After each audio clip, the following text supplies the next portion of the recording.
A sub for little OV.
Hello everybody, it's Saturday.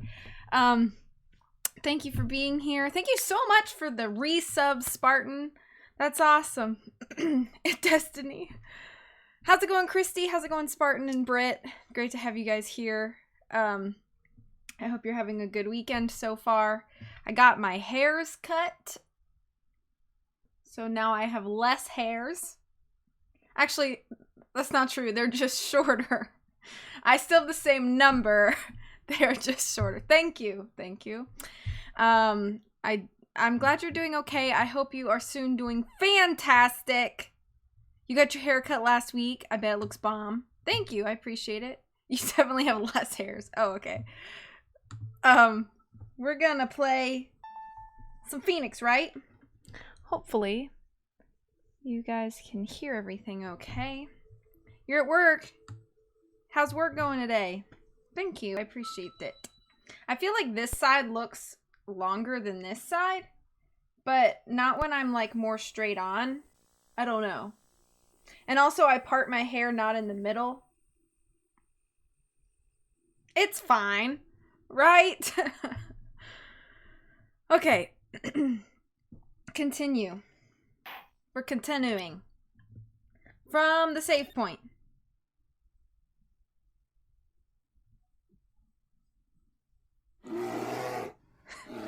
I got scared.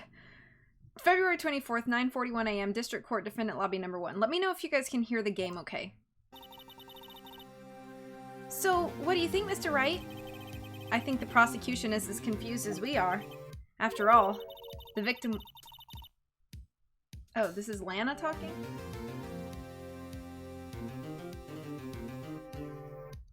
The victim was murdered in 2 different places at the same time. And a different suspect was arrested at the other crime scene. Cool. Thank you, Spartan. Lana! Good morning, Mr. Wright. I apologize for yesterday. I was indisposed. Hope they didn't hold you too long for questioning. We just finished, actually. I'm used to all-nighters, though. So how'd it go? Yes, all good. Thanks for nothing, Twitch notifications. Punches. I was gonna say punches OBS, but that's different than Twitch. It's as Mr. Wright suspects. The police are clueless. I figured as much, so I struck a plea bargain. You want some of this? Exactly. A plea bargain? What do you mean by that? We agreed that if I told them the truth behind this simultaneous murder, they wouldn't seek capital punishment. That's what I mean, Emma. But Lana, don't tell me you... Much to my regret, I'm as much in the dark about this as they are. Miss Skye?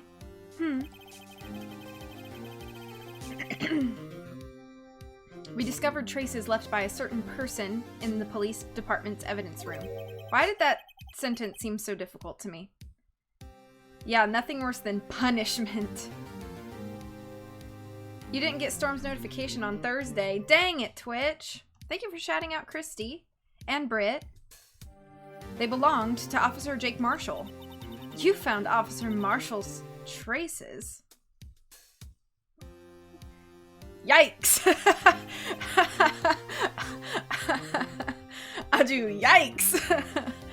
Okay, thank you for shouting out Terror. Oh yes, everybody, I have made the decision. I had been considering adding another mod over the last couple months, and I have made the decision to give Britt a modship in the channel. So welcome our newest mod, Britt. Blood-stained fingerprints, to be exact. That's the trump card I have up my sleeve today.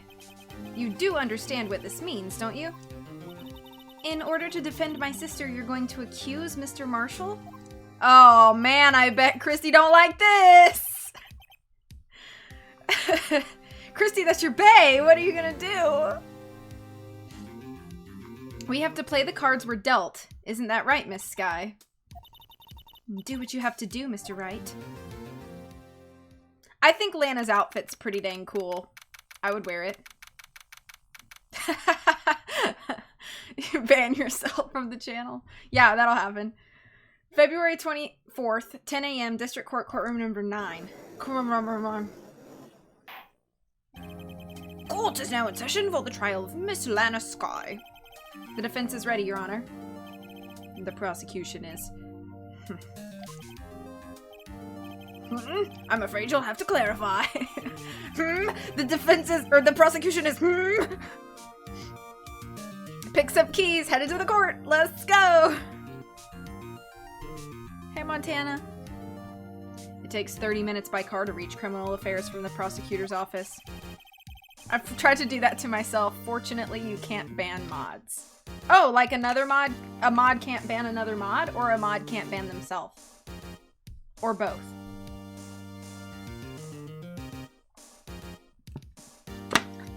I thirst.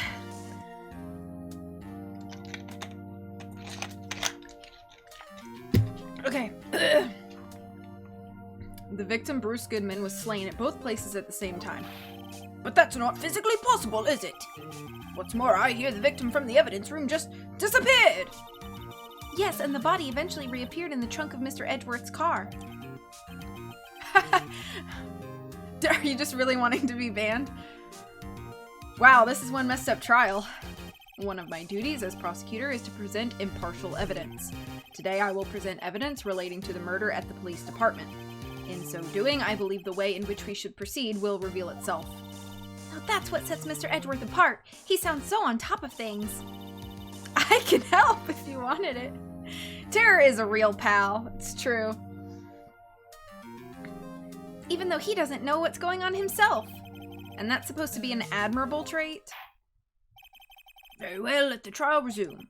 On the day of the crime, what exactly transpired at the police department? Mr. Edgeworth, you may call your first witness of the day to the stand. For its first witness, the prosecution calls the suspect of the murder that occurred at the police department. The suspect? You mean the so-called murderer? I think I tried banning myself from Disney stream. Things are getting wild from the get-go.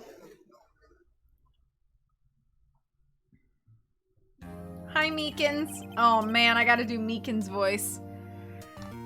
Alright, we gotta prepare. Will the witness please state his name and occupation? Yes, sir! I am Officer Mike Meekins, sir! My occupation is, that would be murderer, sir!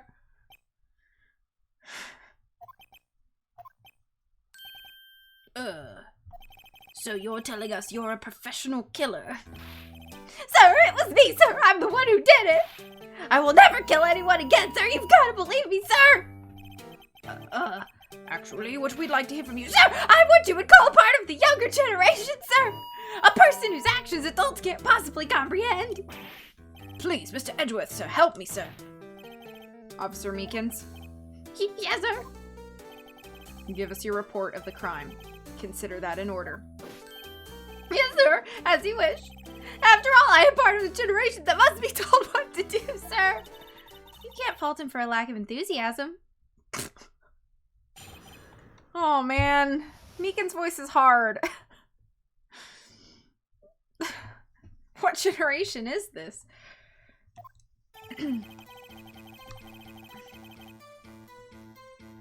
Although it's not my normal duty, I was assigned to guard the evidence room that day. I spotted a suspicious man on the security screen and rushed into the room. I was only doing what I was trained to do, sir. Meekins, whatever you do, don't scream. Oh, never mind. Generation 6. Like X and Y generation. I was only doing what I was trained to do, sir. I was suddenly attacked. I fought for my life. Then I did it.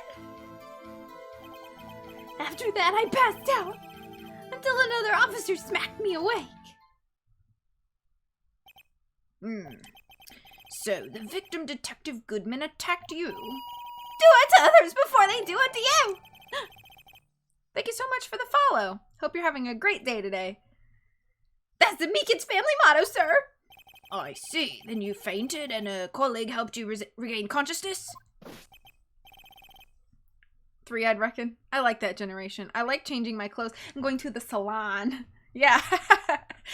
That is a fun one. Generation 3, though, has my heart. Has my heart. Yes, sir. He knocked me upside the head, sir. Very well. The defense may begin its cross-examination. What I need here is more info to work with. Press, press, press. Press, press. You're drinking your cup of coffee. That sounds delicious. Is it a flavored coffee? Or just typical good old cup of joe? We all eventually love things that are bad. Oh, stop. Pearl was 4th generation. Gen 4. Crime report, sir. Coffee is really good. I agree. I like all warm beverages. Although it's not my normal duty, I was assigned to guard the evidence room that day. Press. Mr. Meekins, you work in the General Affairs Department, do you not? Yes, sir. I'm in charge of hiring new recruits, sir. Yikes. Now there's a scary thought. Evidence transferal was taking place on the day of the crime, which meant many officers were given special tasks not ordinarily performed.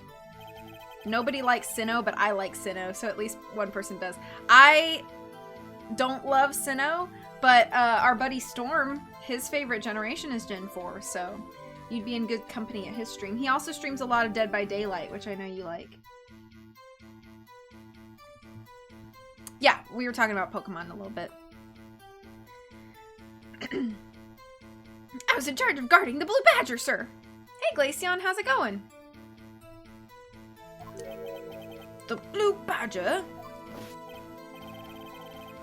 I do enjoy dying before the sun rises. Yes, sir. The lovely police mascot created by the head detective, sir.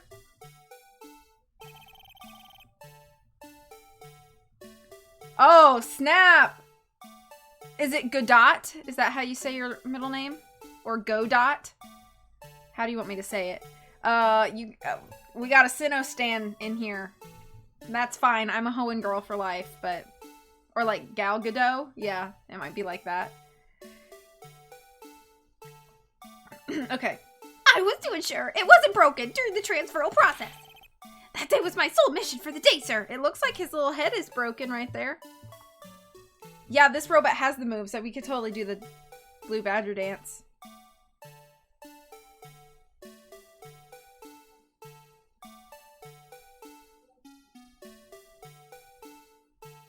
Oh, snaps. Okay.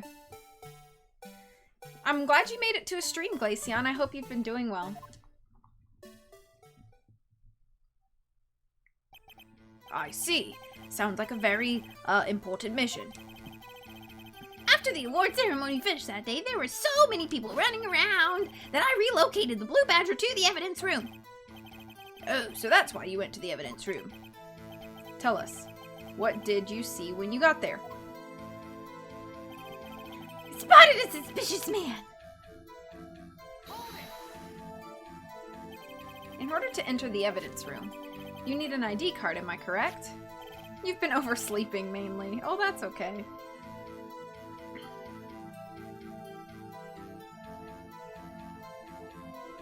So Godot, I'll call you Godot, unless you want me to say it a different way.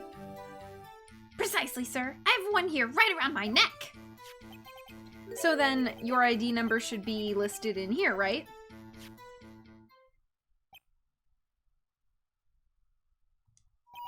There it is! I found it! This is the one right here. Could you please read us the number? I just changed the judge's voice for some reason. Unova for life? Okay, alright, okay. Yes, sir. It's 498-9596. That's my number, sir. I see, huh. But the number 498-9596 is shown as being used twice. Do you a grocery? Okay. Please explain, witness. It's no real mystery, sir. The first time is when I relocated Blue Badger to the evidence room. And the second time is when I went to go get him after everything settled down. I see. So it was during that second time when... Yes, sir. Then that was when I spotted the man on the security screen.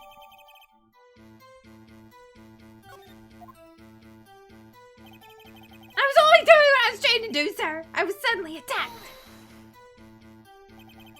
So you were attacked. Can you please tell us exactly what happened to you? It was a knife, sir. A knife. Detective Goodman pulled a knife on you. What happened then? Well, with me charging in on him like that, he looked as surprised as I was.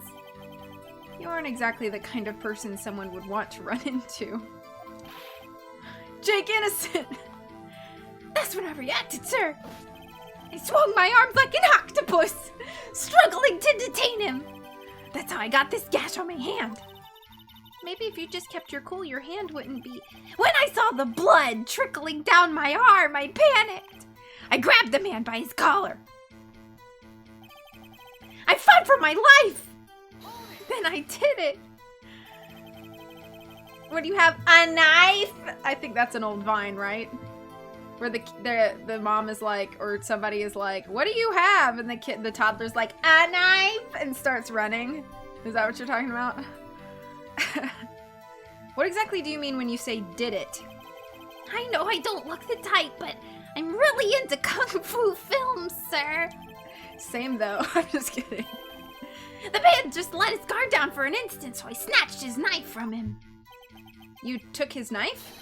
I spun him around and performed a disarming maneuver.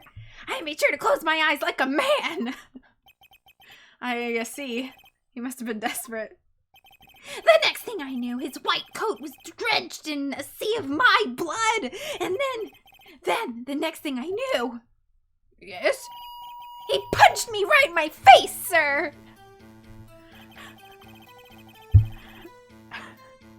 I'm really trying to commit to the character here, but it's a lot, y'all.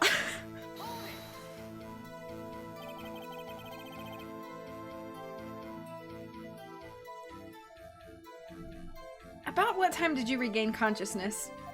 Oh, thank you both.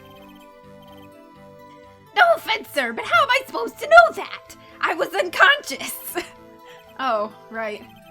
According to the report from the officer that woke up the witness, it was about 5:30. He hit me right in the head, too. I woke up crying tears of pain. That's nice. I mean, it's nice that you recovered, that is. When I came around, though, I made sure to finish my mission, sir. Your mission?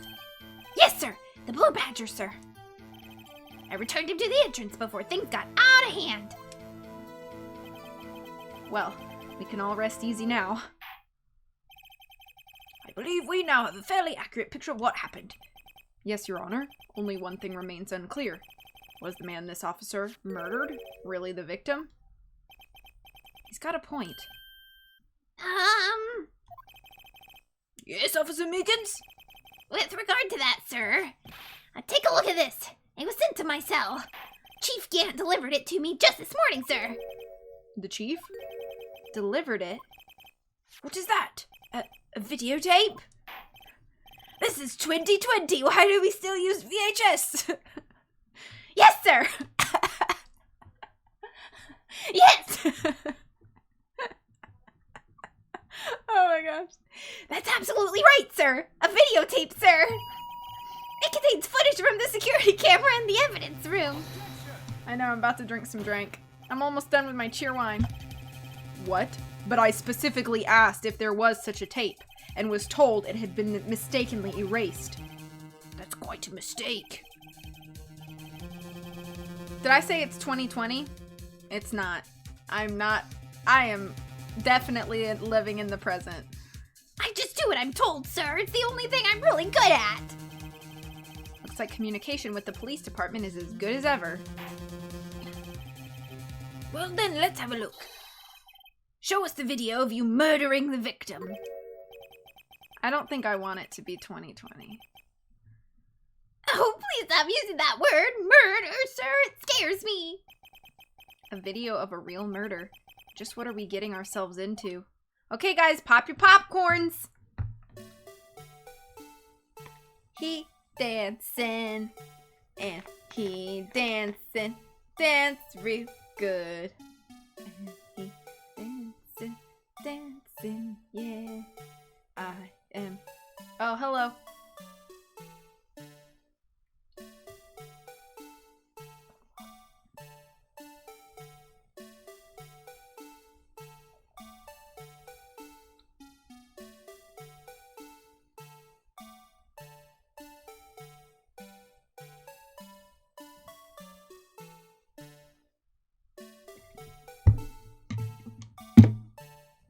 How did he get out and not cross in front of the camera? This is my favorite murder music. So, how did White Coat Man get out and not cross in front of the camera? How did that happen? Is the camera not against the back wall? Could you go behind it? Can I watch that again?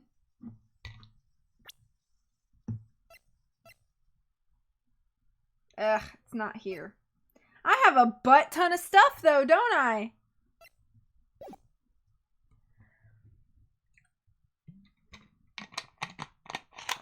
Okay. We can all be secretly time travelers. What if I want to be a public time traveler? Poor Miles. Well, I believe we're all thinking the same thing. How can we deal with these unsettling feelings stirred within us? What the hell? What the heckin'?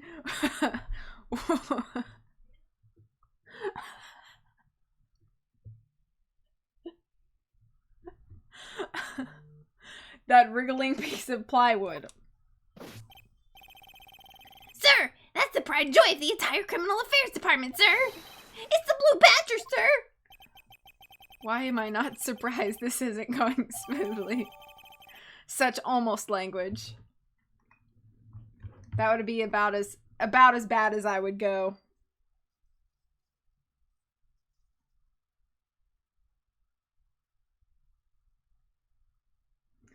Okay. Yes, well, anyway, this tape seems to prove that the witness did indeed encounter someone in the evidence room and some sort of activity did take place. Your Honor, instead of relying on clearly incomplete footage, the witness's testimony will suffice. Is that all right with you, Officer Meekins? Yes, sir! As you wish, sir! That's bothered me from when you played this. How did the white coat get out with without the camera seeing them? Yeah, I don't know. His face can't be clearly seen in the video, but there's no question that the other person was Detective Goodman, sir. I mean, he opened the locker, which required Detective Goodman's fingerprint to do. The locker he opened is unquestionably Detective Goodman's locker, sir. So it must be him. No one else could have unlocked it.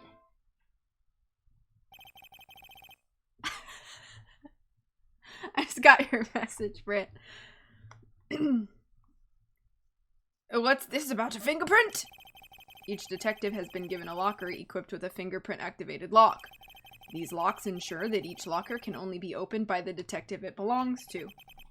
Intriguing. That would mean the victim at the crime scene would have had to be Detective Goodman.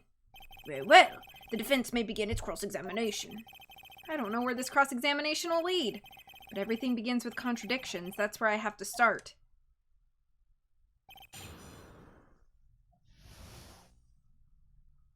What? Okay.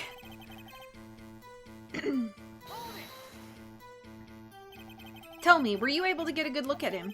At the face of the man who attacked you with a knife? Sir, if you must label people as having seen or not seen the man's face. Does this detective man have all his fingers? Because those are easily removed to open fingerprint locks in most other detective narratives. That's a good question. Maybe we should check out the body. Did he have all his fingers? I believe it would be classified as the latter. The latter? But you were standing right in front of him, were you not? More to the point, you are the person who fought him, aren't you? Oh, yes, sir, but I didn't get a clear look at his face, sir.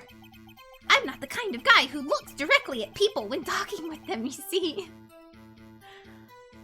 You're not?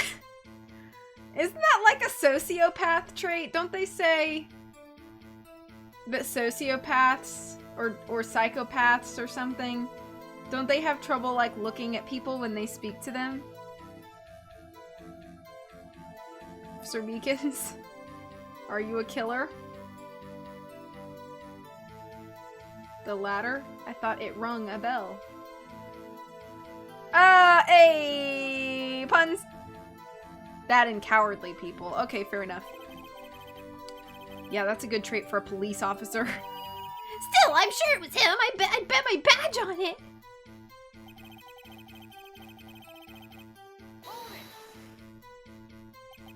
But you don't know that for sure, do you?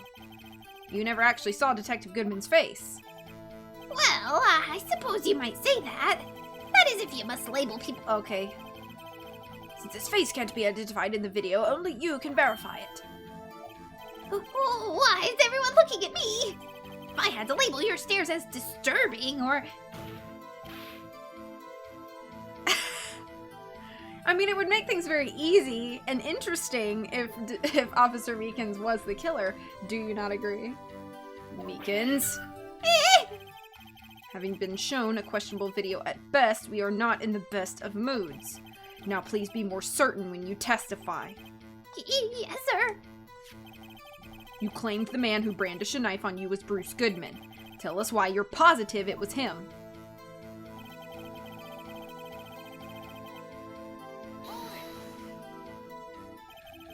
About these lockers, is there no other way to open them? No, sir. I myself tried all kinds of methods in the past. They only respond to registered fingerprints, sir. I wonder what kind of methods he's tried. If the man opened the locker's lock, which only responds to its registered fingerprints, then he must be the person the locker was assigned to. Exactly my point, sir, and this too.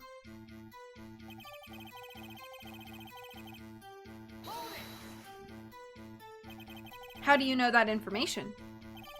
I've heard rumors, sir, from people in the know, sir. People in the know? The workers in the department cafeteria, sir. They keep me informed. They also listen to my romantic troubles, sir. I bet he has a lot of those. For the record, the opened locker did indeed belong to Detective Goodman. I verified this information through a more reliable source. So, the victim opened the locker with his own fingerprint. I'm thinking that he didn't... I don't know if he got stabbed or hurt in the evidence room. I'm thinking he was up to something dastardly, knocked out Meekins, and then got killed in the parking garage. Wow, VB dissing Meekins' love life. Aww. I'm sorry, Meekins. Well, on that note, such a good note. Gotta do some chores, so I will lurk. Okay, enjoy your chores. If you can.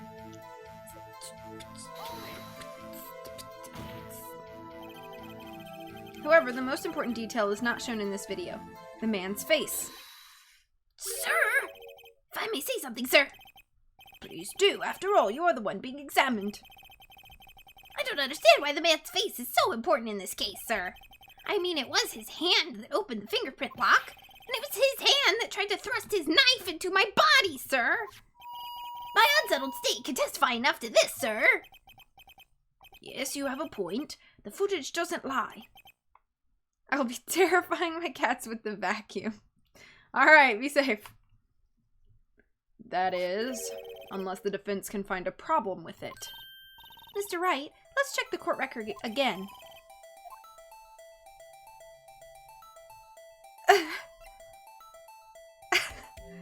There's gotta be a problem, right? There's a problem?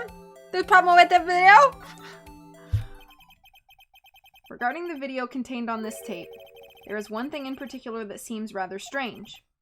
Strange? This contradiction leads to the possibility that... I don't know what the problem is. The man may not be Detective Goodman. What? This video contains such a contradiction? Interesting. Your Honor, I have a proposal. Yes, Mr. Edgeworth?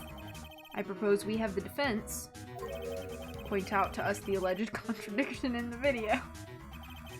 He would want me to point it out. Very well, proposal accepted. Let us further inspect this piece of evidence. I will now play the security tape. Mr. Wright, please show us this contradiction. Use Vigo. I have to point out a problem in the video. This is the first time I've ever had to do that. You can do it, Mr. Wright. It's set up so you can fast forward, rewind, or pause the video. Just take a good look and be sure to point out the right thing. Please don't play it too many times. I can't stand watching this video. How did this guy ever become a police officer? now then, Mr. Wright, please enlighten us. Excuse me. I need a cup of coffee. Okay, alright.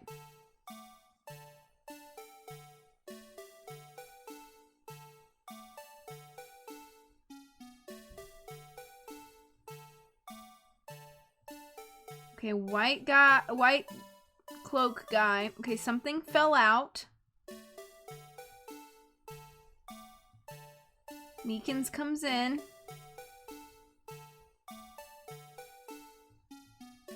There's a slice, there's a fight.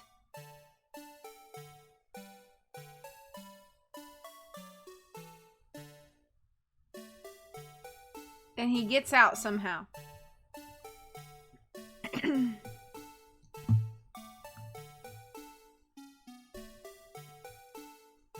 Okay. What is this right here? Hang on, let me look through some stuff. Okay.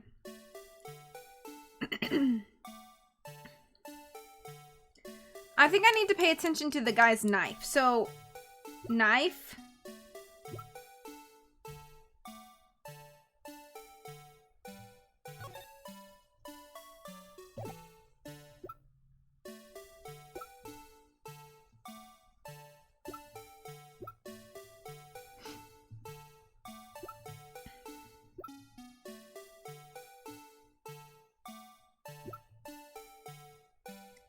Then we've also got this switchblade knife.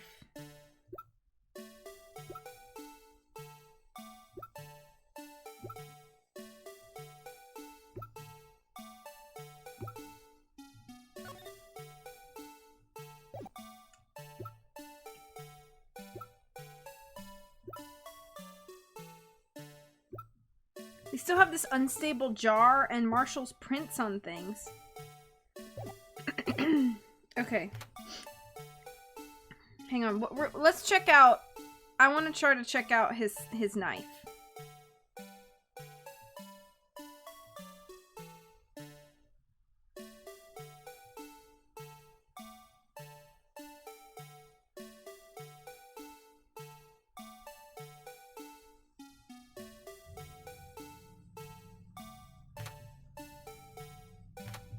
Whoop!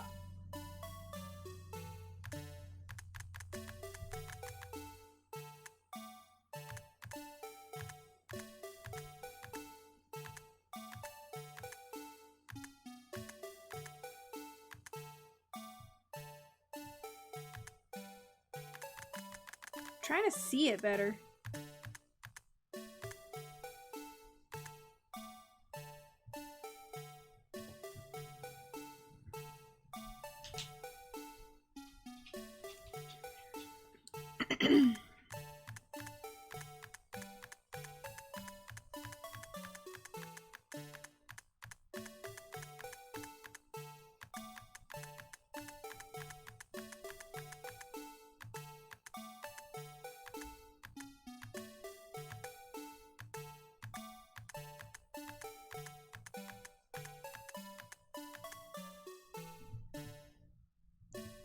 The knife.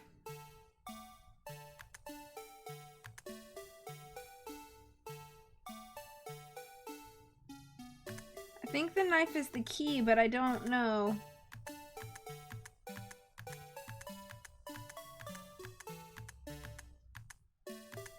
Oh! He already had a bunch of blood on him! Look at that! He's already bloody! How would he be already bloody?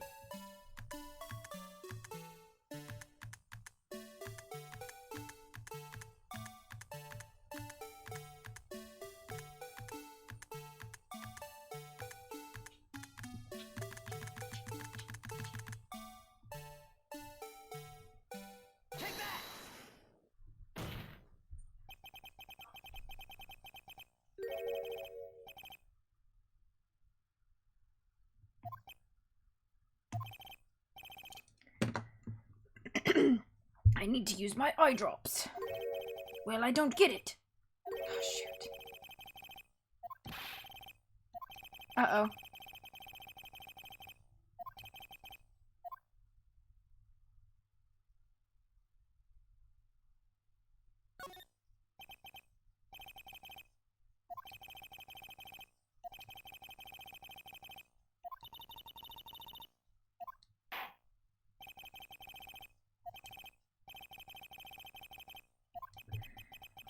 So, I do know that Meekin said he disarmed him, but he's definitely not disarmed. So maybe it's the...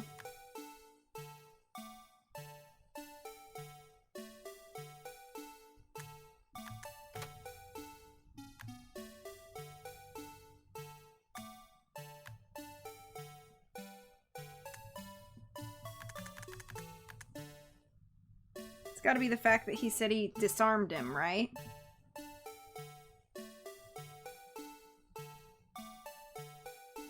Oh, gosh.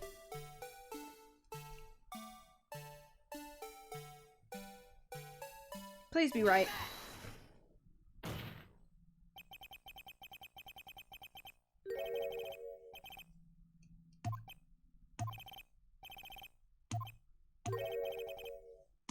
What? How does he not get it?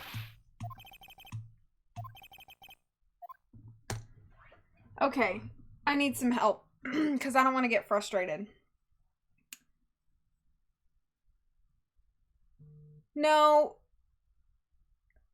I guess it doesn't prove that it may not be Goodman, but...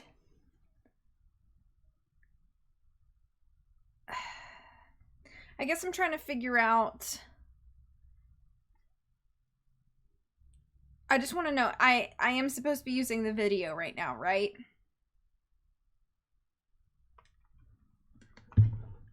Okay.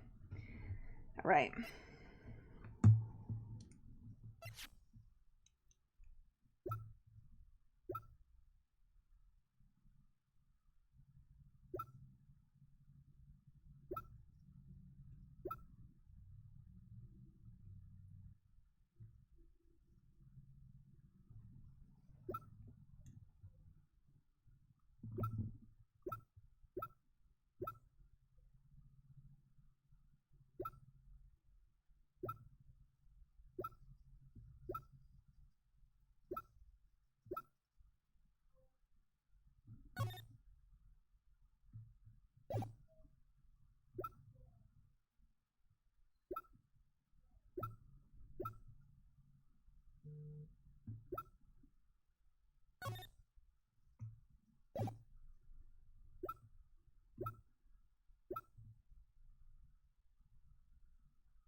All right.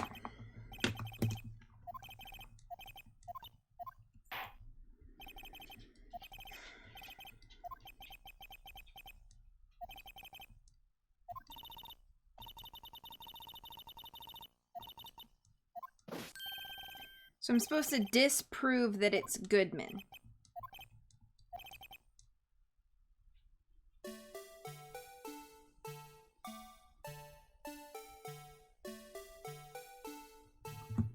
So it seems that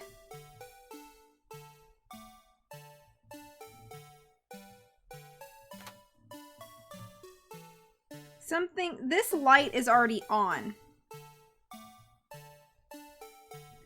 So does this light already being on indicate it's already unlocked?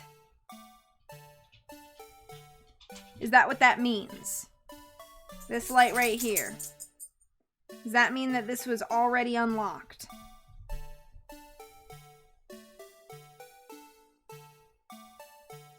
Or is it significant at all? That is the question I ask chat.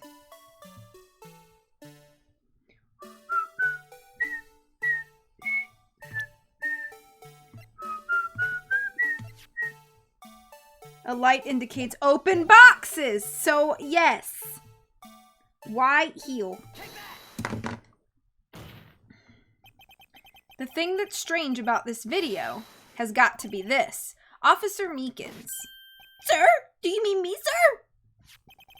As I understand it, the locker apparatus works like this. When you grab the handle, a sensor reads your fingerprint. If the print matches the registered data, the light turns on and the lock is released. According to my very limited experience, it's the way I understand it, sir. If so, then something is seriously wrong with this picture.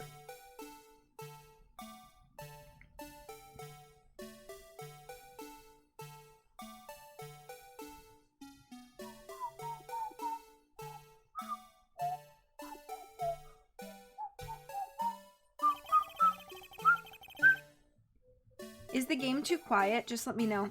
When the victim reaches for the handle to open the locker, let's rewind to a little earlier. Sounds good, okay.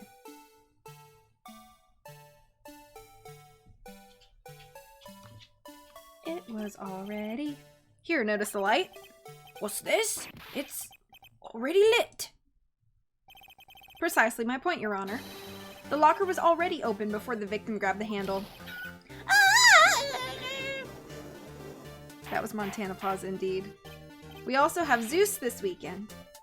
Order, what's the meaning of this? It's very simple, Your Honor.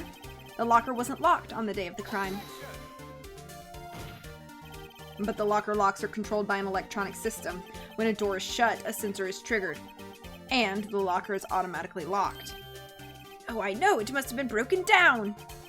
Of course, I'm not an expert in this. That's not likely, Your Honor. The sensor would detect and report any malfunction. Oh, well, it just goes to show novices should keep their mouths shut. So then, Mr. Wright, do you have an explanation? Me, Your Honor. Yes, why wasn't the locker locked? Me, Your Honor? Yes, well, you see, this isn't exactly my field. What do you think, Miss Scientific Investigator? Huh? Oh, maybe something like jammed the electronic system? Something jammed the sensor? Say, there's something else that seems out of place in this video. Yeah, I thought so too. There's gotta be another clue somewhere in this footage. Oh, goody. Very well, let's inspect the video once more. The locker wasn't locked, Mr. Wright. Please point out the cause for this. Okay. Alright. So... Oh, I know what it is. We're heading to the park. Okay, have fun at the park. I know what it is. When he opens the thing, a piece of paper comes out. Oh, there it is. This was holding the lock. I bet you this was holding the lock. Holding the lock open. Please watch closely. This is the continuation of the part I showed you earlier.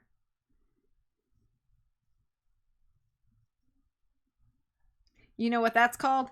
That's called using your brains! What's this? Something white fell out of the locker.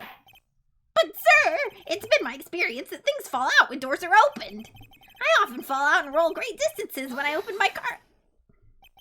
We can't be sure that item was in the locker to begin with. What do you mean? The sensor triggers the lock when the door is shut. What if something was inserted, say, between the sensor and the door? Inserted?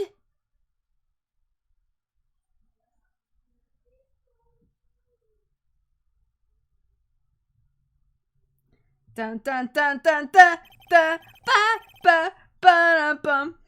This white thing wasn't inside the locker. It was stuck between the door and the sensor. Oh, I understand now, sir. It's just like my tie. 2 out of the 3 times it gets stuck in the door when I get out of my patrol vehicle, sir. I can speak. But the object would have to be extremely thin to fit in the door. That's exactly what happened, Tara. Not only that, it would also have to block electrical currents. It would need to be an insulator. It's the white glove. It's the white glove that I saw earlier. Yes, an insulator, but at the crime scene. There just might have been something that fits the description.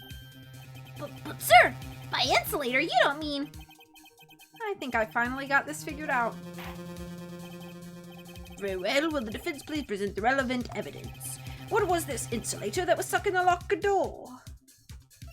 It was this glove right here. It is made of rubber. I found this near the locker, a thin rubber glove. But we can't be sure that was in the victim's locker. It has a tag that says SL9 incident. The video seems to depict the victim opening the locker, but that isn't the case. The lit lamp attests to this. On the day of the crime, even I could have opened that locker.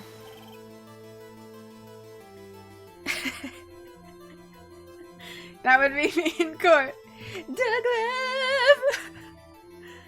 Is this not so, Officer Meekins? Sir? It would appear so, sir.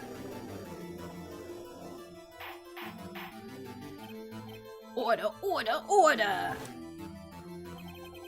So are we to believe then that the victim whom this witness stabbed in the evidence room was not Detective Goodman? Do not be misled, Your Honor. What do you mean, Mr. Edgeworth? The defense has merely demonstrated that possibility and nothing more. The victim in the video was indeed Bruce Goodman.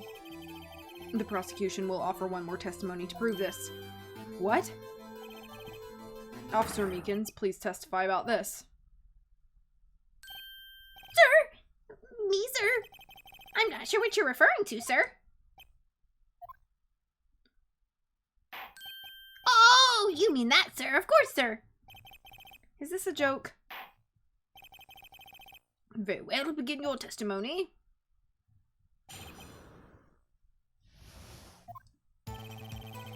another thing that proves the man was Detective Goodman, sir. To enter the evidence room, one must use their ID card. When an ID card is used, there's a record of it. At the time of the crime, the detective had used his card. Yeah, but he had already filled out a missing item report thing. An ID card record, I see. I have the ID card record right here, Your Honor. Who is 777-7777? Who's that? Just before the crime, Yes, without a doubt, this is the victim's ID. However, one thing does strike me as unusual. Several hundred cases should have been due for transferal. Why were there so few people using this room? This particular evidence room is only used for storing certain special cases. Special cases? Extremely violent cases involving police staff. Just hearing that makes my hair stand on end. Me too, although it doesn't make much of a difference. There were only a few cases up for transferal there, and most were cleared up by noon. Right, I see. Now, let us move on to the cross-examination.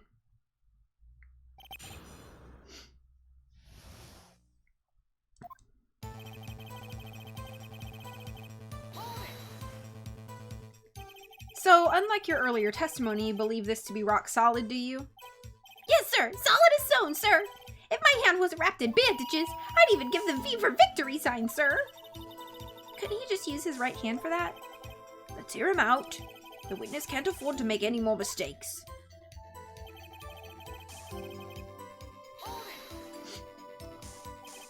Is that card hanging from your neck one of these ID cards? Yes, sir. This card right next to my cuffs, sir. I keep it here so I won't ever forget it. But what if someone were to steal it from you, keeping it out in the open like that? Hi, Coco Crinkle Cat, how are you?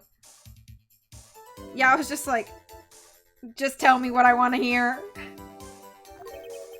Maybe I should wear it around my neck. Remember when I said 2 out of 3 times my tie gets stuck in the car door when I get out? Well, the remaining time my ID card gets stuck. Ooh! Coley is raiding with 4 friends! Hi, Coley and friends! How's it going? How was the rest of your stream? Yeah, I hope you're having a great weekend so far, Coco. Shall I call you Coco? Coco Kringle. Sunny was here. Well, the remaining time my ID card gets stuck. Thank you for shouting out Coley. Coley is a delightful Nancy Drew streamer. If you enjoy the Nancy Drews. Maybe I should just leave this one alone. At any rate, each police officer only has 1 ID card. Both the police department and the prosecutor's office can attest to this.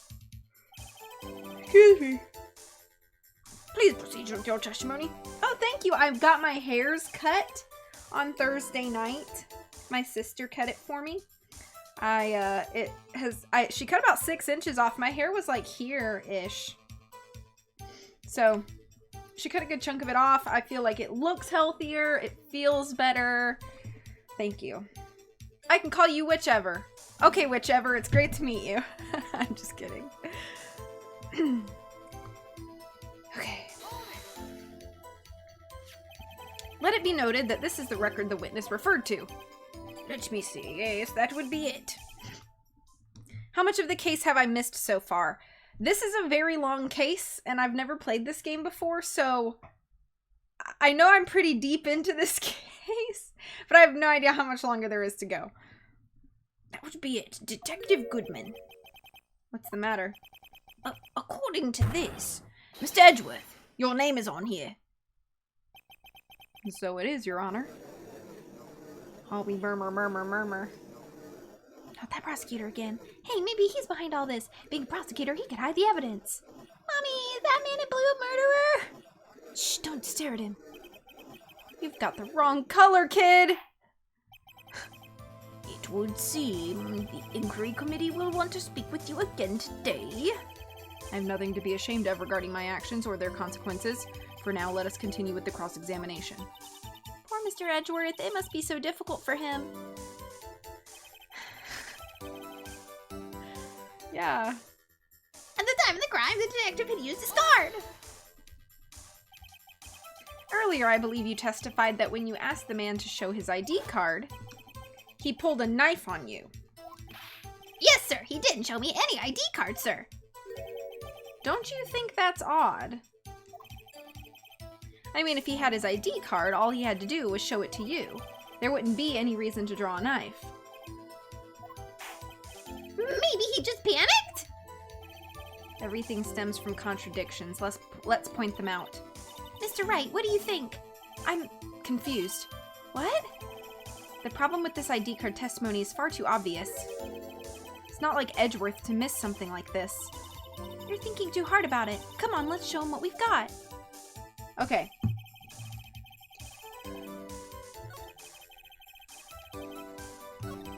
Cats equal terrified. I mean, house equals vacuumed. Great job.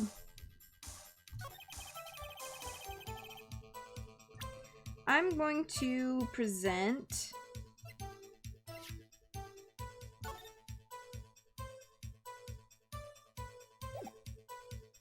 the lost item report. Hey, yo, Summer. I've actually never heard of them until watching me play them, but I recently got the trilogy to try it out myself. Oh, I hope you enjoy it. I plan to play the games 2 and 3 at some point on stream as well. And I also plan to play the Layton games on stream. So I did get a haircut. My sister's in town. Well, she was very briefly in town for like a night on Thursday night. And so she cut it for me. Wait one moment, Officer Meekins. I'm not good at waiting, sir. I have the victim's ID card right here. I found it at the crime scene. That makes sense. Thank you. When I say crime scene, I'm not referring to the evidence room at the police department. I mean the other crime scene, the underground parking lot at the prosecutor's office.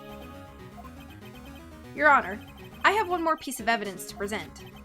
It's a very important clue regarding the victim's ID card. Yeah, I was basically like, oh, it's so great to see you, sis. I missed you. I love you so much. Cut my hair, please, right now. That's exactly how it happened. Can't wait to play them. I have a few games in progress right now, so I'm trying to clear a few first. I know that feeling. I am playing this game, Pokemon Omicron, Bug Fables, Cat President 2, an Aviary Attorney on this channel, mixed in with Nancy Drew games here and there. And off stream, I'm playing Animal Crossing and Paper Mario the Origami King. So, the backlog is big. Come here now! Come here, Cyril! Exactly, that's exactly what happened. A lost item report. It's only half completed. But it shows that Detective Goodman had lost something on the day of the crime. Something important enough to fill out this report. Let me guess, you believe this something to be his ID card, right? I can't say for sure, but there is a high probability. On the day of the crime, Detective Goodman was not carrying his card. Hi, Jeremy. How's it going? Order, order. So now, what does this all mean? It can only mean one thing. It doesn't require much thought. The man Officer Meekins encountered in the evidence room was not Detective Goodman, but rather the man who stole his ID card. Life is great. I am glad. Hey, Jeremy, what's up? Oh, Jeremy, Summer, have you guys met? I think you guys would get along really well. Does the prosecution have a response?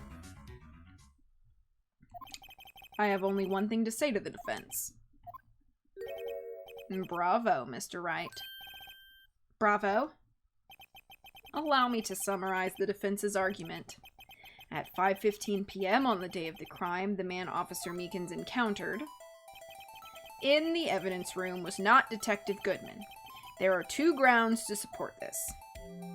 I'm in the middle of Twilight Princess with some casual Animal Crossing and Cattails thrown in and the occasional Nancy Drew game as well. Yeah, I feel like I definitely need to clear some of my, like, game log before I do, like, new things. So, like, even though I want to play another game on stream after I finish this, I think I want to finish everything I'm doing on stream first before jumping in. Hey, Summer, you're cute. Aww. Oh, awkward. Alright, Britt, you can send me another sound effect through Discord. That sounds good. First, oh, this is Edgeworth talking. First, the awkward. First, the awkward in the evidence room. Oh, bother. Oh, bother.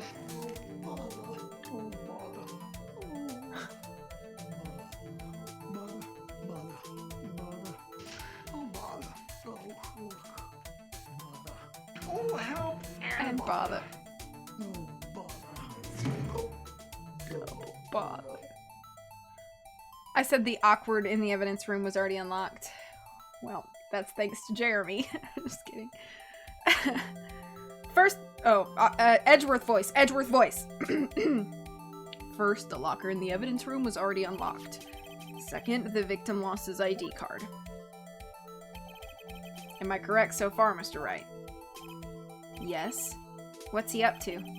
That being the case, we must inevitably arrive at a single conclusion.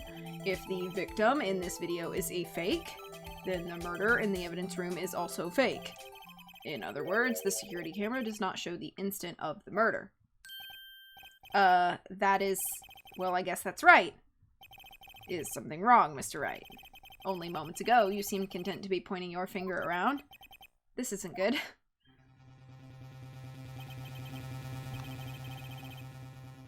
Actually, his hand stays still, it's just his finger that moves. Well, well, it seems you finally realized exactly exactly what you've gone to such lengths to prove. Explain yourself, Miss Edgeworth. The defense has already done the explaining for me. The victim in this video is a fake, which means a murder did not take place at the police department at 5:15 on the day of the crime. So the real crime could only take place at one location, the underground parking lot, at the prosecutor's office, the murderer being Miss Landeskog, the defendant. The evidence is compelling. A trustworthy witness observed the moment the defendant used the murder weapon. Ah! Yeah, everything is always Jeremy's fault. I joke. Or do I? I can't even do that with a straight face. I'm a terrible actor. The blame is finally off me! Oh. The blame was never on you, silly terror. I knew that testimony was way too shabby. It was all a trap from the beginning. The activity in the evidence room still leaves many questions unanswered. Who exactly was the victim Officer Meekins encountered, and where did this person disappear to? However, this trial's purpose is to only examine the murder of Detective Goodman. Just so, Your Honor. Mr. Wright, you have to do something or else Lana... It's suddenly gotten very dark in this courtroom. What do I do? How am I supposed to get myself out of this mess? I object! One moment, Your Honor. What now, Mr. Wright? Don't tell me you're objecting to what you've just proven. Of course not. But I almost walked right into the prosecution's trap. What are you talking about? This cross-examination has proven one thing and one thing only. The security video did not show the actual murder. Innocent till proven guilty, right?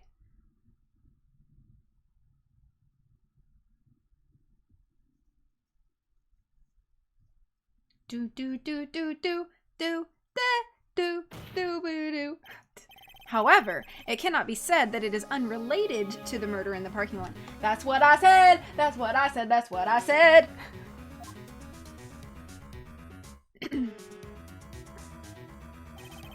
Specifically, large amounts of blood traces were found in the evidence room.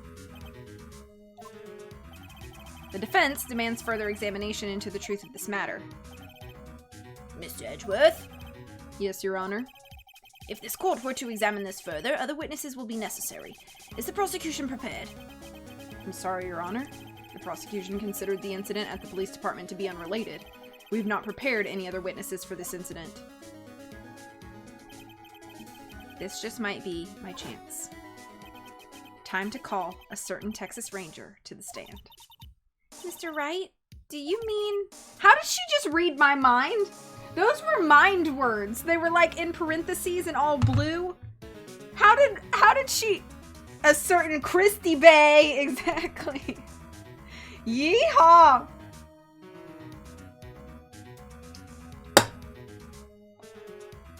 I'm just a little concerned that Emma read my mind. Your Honor, the defense would like to request a specific witness. Oh, whom did you have in mind? Someone we have reason to believe knows the truth. the truth behind the activities that took place in the evidence room. The prosecution requests to hear this person's name before deciding whether or not to comply. Very well then, Mr. Wright. This person whom you would have testify, what is his or her name? His or her name? His or her name is Jake Marshall.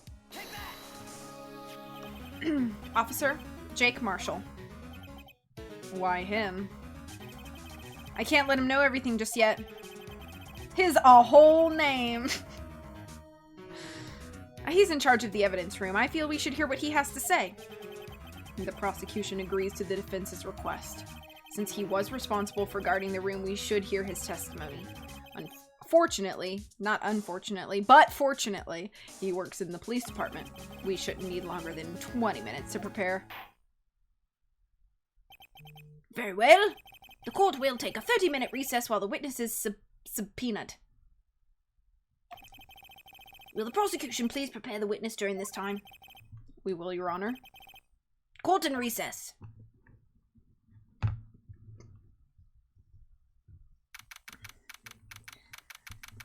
Nick, don't accuse him of murder!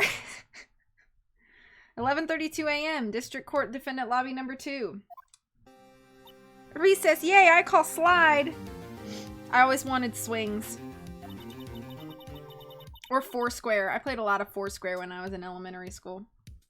There's no stopping you, is there, Mr. Wright? Huh? What do you mean? When I say ye, you say ha. Waits for ye.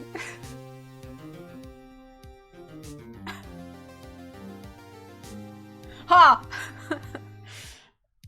Yeah. I was waiting! You called for Jake Marshall. It seems you figured out everything. Saw! I haven't figured anything out. Lana, you're the one who knows everything. Emma?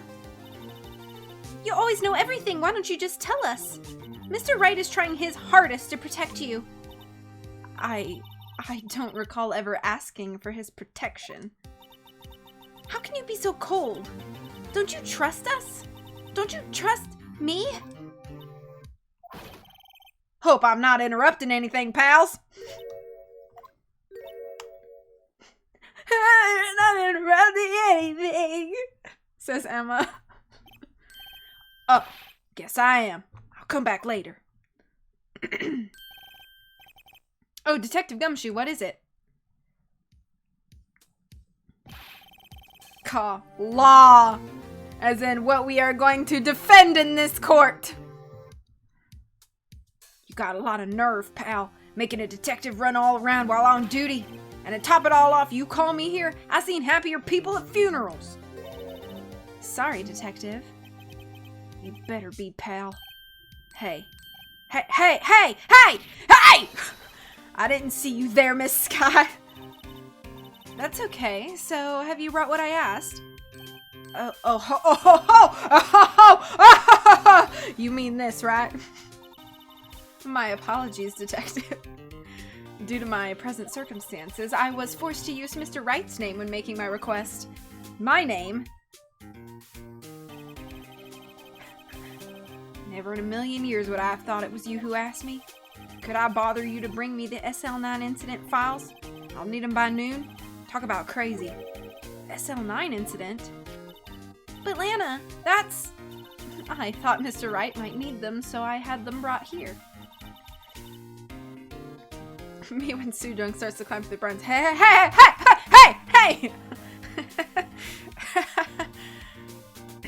Here, you might do well to read them. Oh ho ho ho ho ho ho ho, who wouldn't go? Ho ho ho, who wouldn't go? Up on the rooftop, click click click, down through the chimney, gold Saint Nick. I know the words. I can't believe you, the chief prosecutor, were a witness in that case. Miss Sky was a witness. Okay. I have so much evidence. Take it from me, you don't want anything to do with serial murders. Oh, what? Now that I brought you your stuff, you're just gonna ignore me? Emma, but why? Why is your name in here? What? My name's in there? I don't know, unless... No, it couldn't be. Lana, this SL9 incident, is that... Lana's outfit? Yeah, I said I really like Lana's outfit and I would wear it. That's the classification number the police filed it under. 2 years ago, the rest of the world knew it as the Joe Dark killings. The Joe Dark... No, Lana! That's over with! No! Cosplay ideas. Good call. Emma, wait! She ran away. Thought bubble. You know what? I just remembered I gotta be somewhere. Sorry, pal, but I'm out of here. Jake Marshall, Angel Starr, Damon Gant, Miles Edgeworth. Not to mention Lana and Emma. Everyone involved in this case is connected to those killings 2 years ago. Exactly, Summer. This can't be just a coincidence. Knowing you, you might just be able to figure it out. Time to get back to the trial, Mr. Wright. Best of luck. I better take a good look at this file. Yeah, can I read that real quick? Court record! Court record! Court record! Let me touch!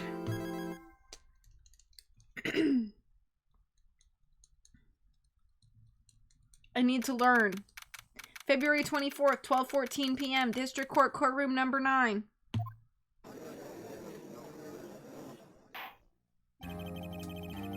The court will now reconvene for the trial of Miss Lana Skye. Pause a moment. Excuse me, Judge. I need to read these papers. Incident number SL9 closed. Criminal Joe Dark. Crime serial murder. Sentence death. Victims: Edward Jones, Jason Knight. Okay, who is everybody's last names? Edith Kirby, Rachel Moss, Jeb Bates, Neil Marshall. Related to Jake Marshall, perhaps-ish? I don't know. Head prosecutor Miles Edgeworth.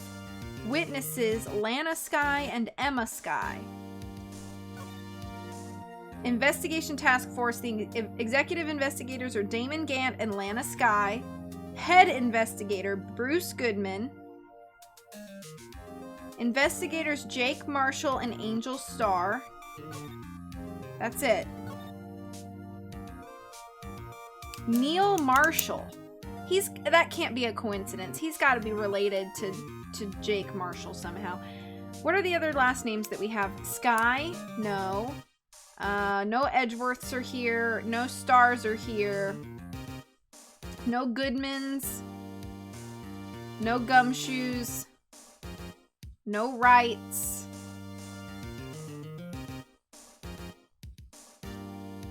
So I think Neil Marshall might be an important one.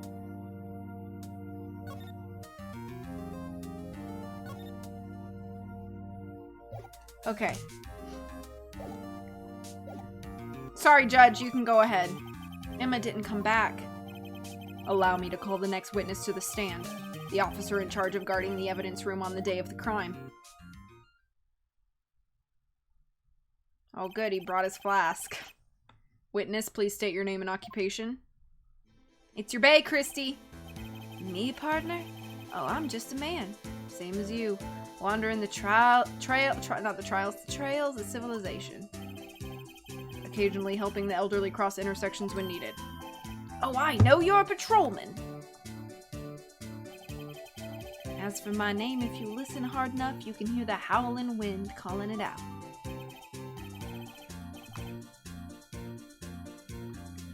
To be exact, it's Jake Marshall, Your Honor. Howling wind? I've never heard Edgeworth described that way before. Now, Mr. Marshall, let me ask you something. You were in charge of guarding the evidence room on the day the crime took place. Is this correct? According to the papers, partner. What do you mean? A desperado's soul is as boundless as the desert sands. No paper can sum it up. He's basically like a cowboy hippie. It's an aesthetic that works well for him.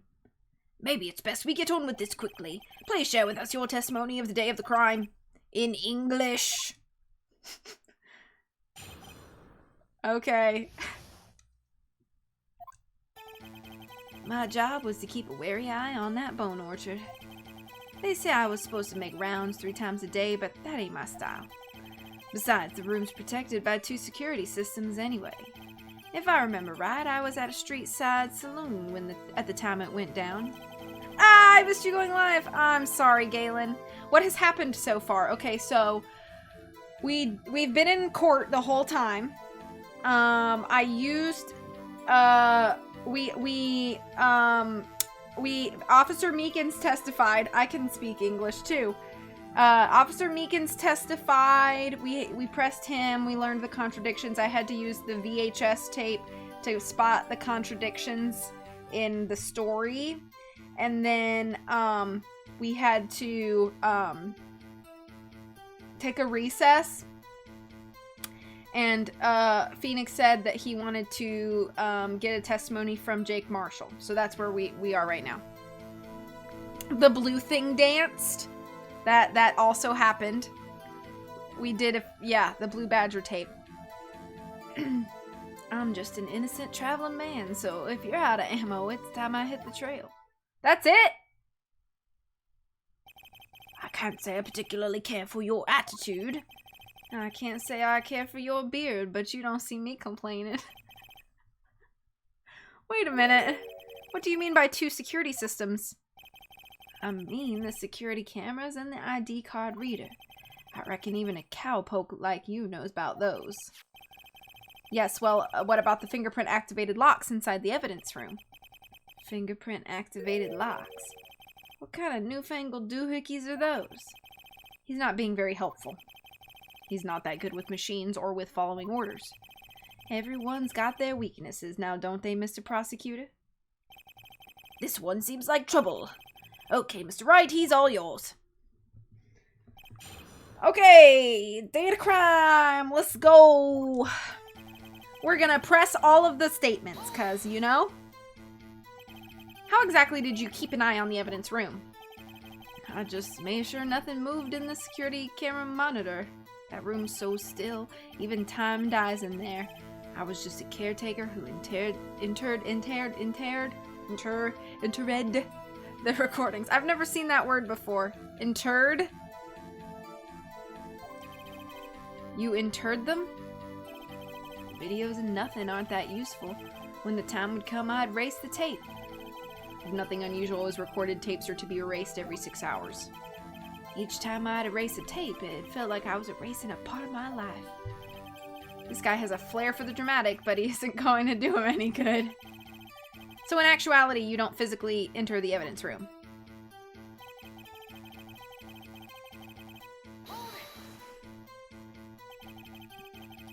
But you made your rounds on the day of the crime, right?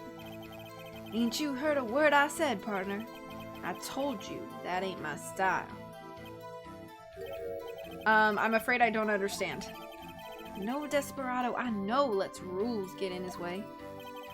No desperados I know join the police force. So, Officer Marshall, on the day of the crime, just between you and me, I didn't set foot in the evidence room that day. There was a rubber glove stuck in the victim's locker. Do you know anything about that? Sorry, partner, can't say I do. I haven't been in that crypt in weeks. How does this guy avoid being fired?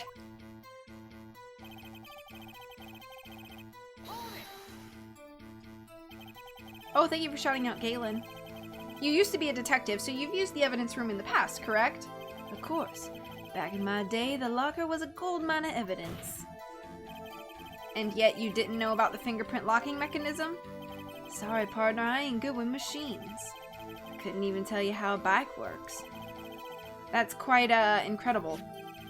The sensors on the locker handles cannot be seen. It's well known that some detectives are unaware of their presence. Now that he mentions it, Detective Gumshoe said something like that too. At any rate, it doesn't seem that this is relevant to the crime. Can you tell us what you were doing when the crime took place?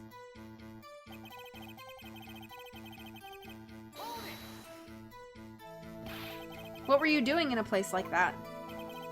I was eating spaghetti. Saloon spaghetti? I don't know if I'd trust saloon spaghetti. Not even Angel Steak lunches can beat that parlor's Vongole sepia pasta. Do you mean to tell us you abandoned your police duties to eat some noodles? Not all desperados eat tacos, partner. That's not what I meant. I hope this has at least taught you a lesson. That's strange. This is usually where Edgeworth says, "Did you not want to raise this here?"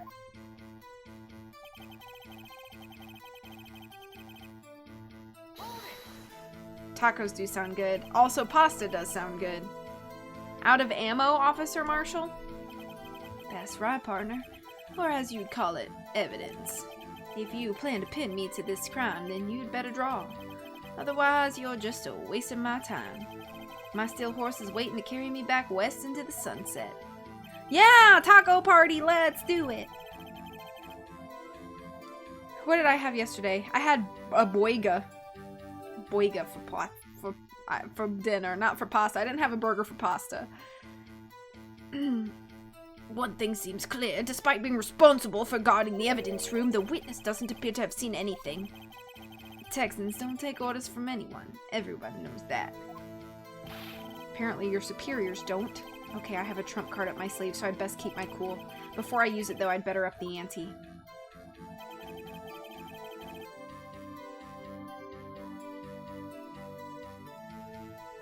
Ooh, yeah, 3.6 hours. That's very specific. So that's 3 hours and 35 minutes.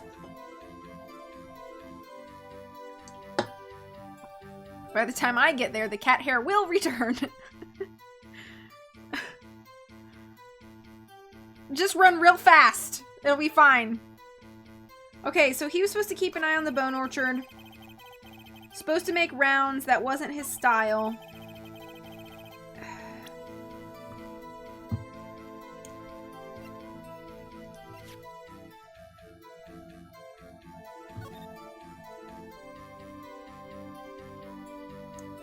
Starts running.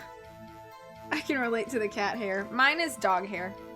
Hurry, Tara, before Sujung eats all the tacos. He's a big growing boy. Okay,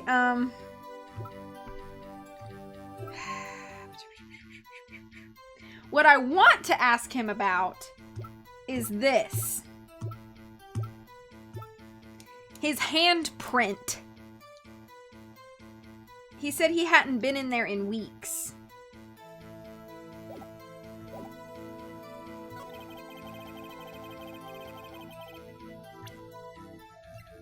Please be the right piece of evidence.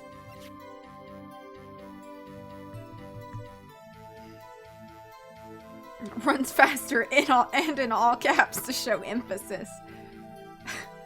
I really hope this is right. Nope, the music didn't stop. Dang it!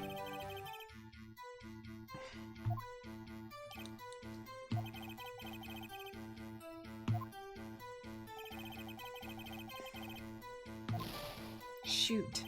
Dang it! I know. Okay.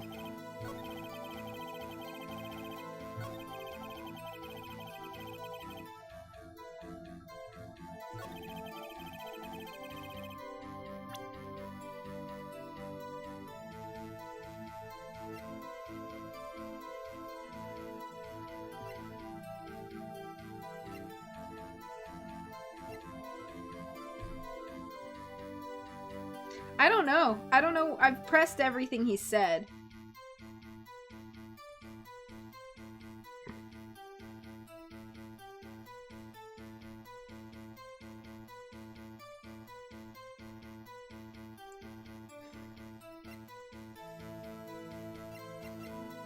I feel like kind of showing him the ID card record and being like, who is card 777777777 or whatever, but, I don't know. The prints are a really big thing that's just kind of like sitting there.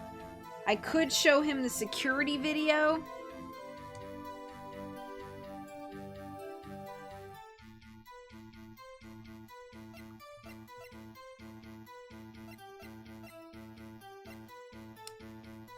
Oh, goodness. I don't know.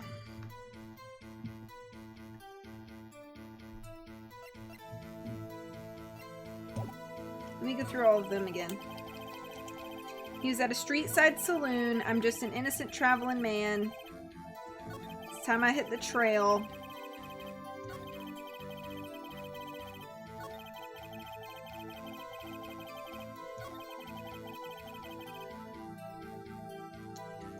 Is the blue badger relevant to the case yet? I don't know.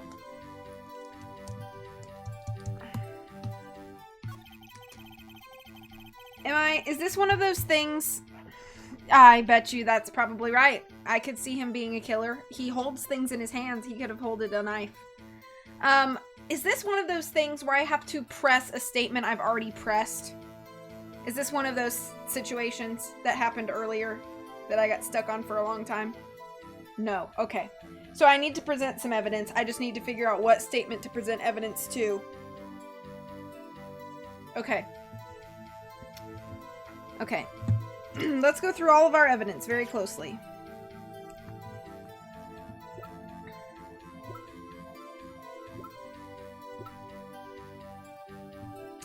Blue Badger panel was allegedly dancing in the evidence room at the time of the murder. Okay, don't know. Death due to loss of blood. That's the autopsy. Don't care. I don't think we care about that. I don't think we care about that. I don't think we care about that. I don't think we care about that. The shoe. I don't know. Again, I don't know.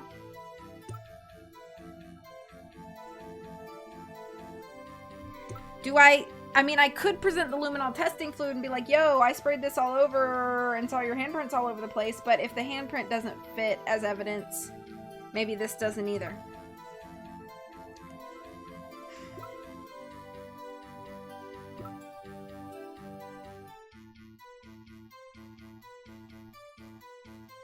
I don't know how the screwdriver fits in either.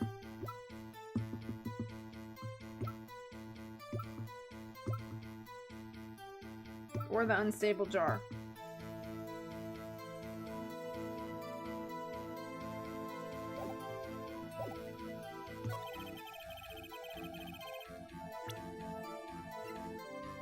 I'm gonna ask him about this. Go back through the statements. Okay. So it starts with, my job was to keep a wary eye on that bone orchard. They said I was supposed to make rounds 3 times a day, but that ain't my style. Besides, the room's protected by 2 security systems anyway. He said those were the camera system and the ID system. If I remember right, I was at a street side saloon at the time it went down. I'm just an innocent traveling man, so if you're out of ammo, it's time I hit the trail. I think that's his last statement. Okay, yeah. I have a trump card up my sleeve. Before I use it, though, I'd better up the ante. I just don't know what that ante is.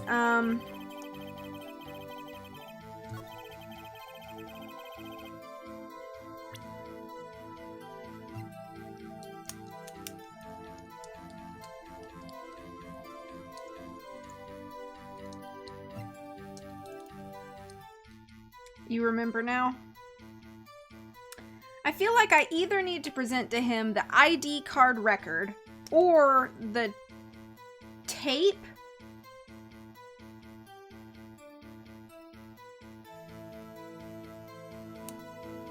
I don't want a hint yet.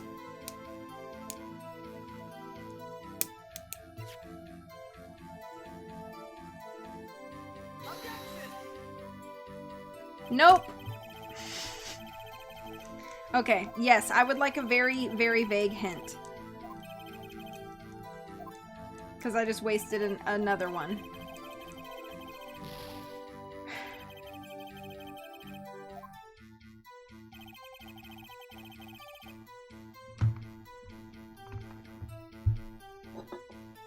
Two of the statements are valid to present to. With the same piece of evidence? Or with different pieces of evidence? Yeah, yes. Okay. Okay. Two of the statements are valid to present.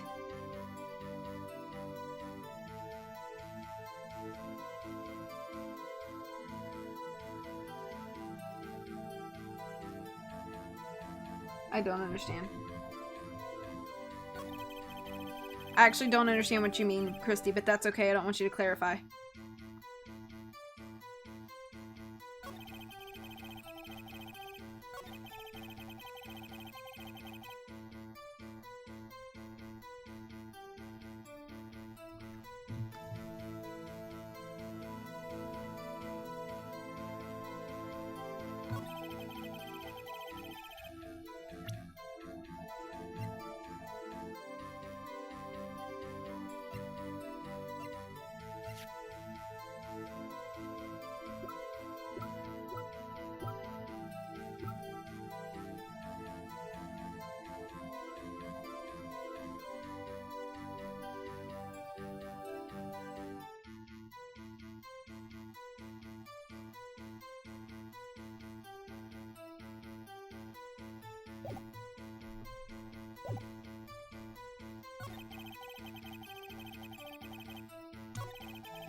Thank you, Momo. I already tried to present his handprint.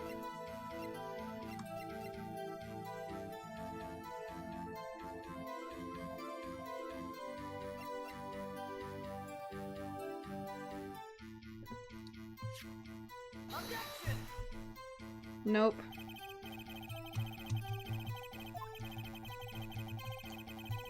On this one, about the two security systems.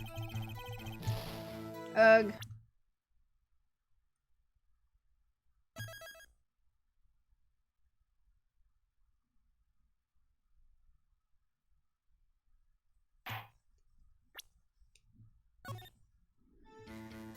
Okay. I only have 2 more chances.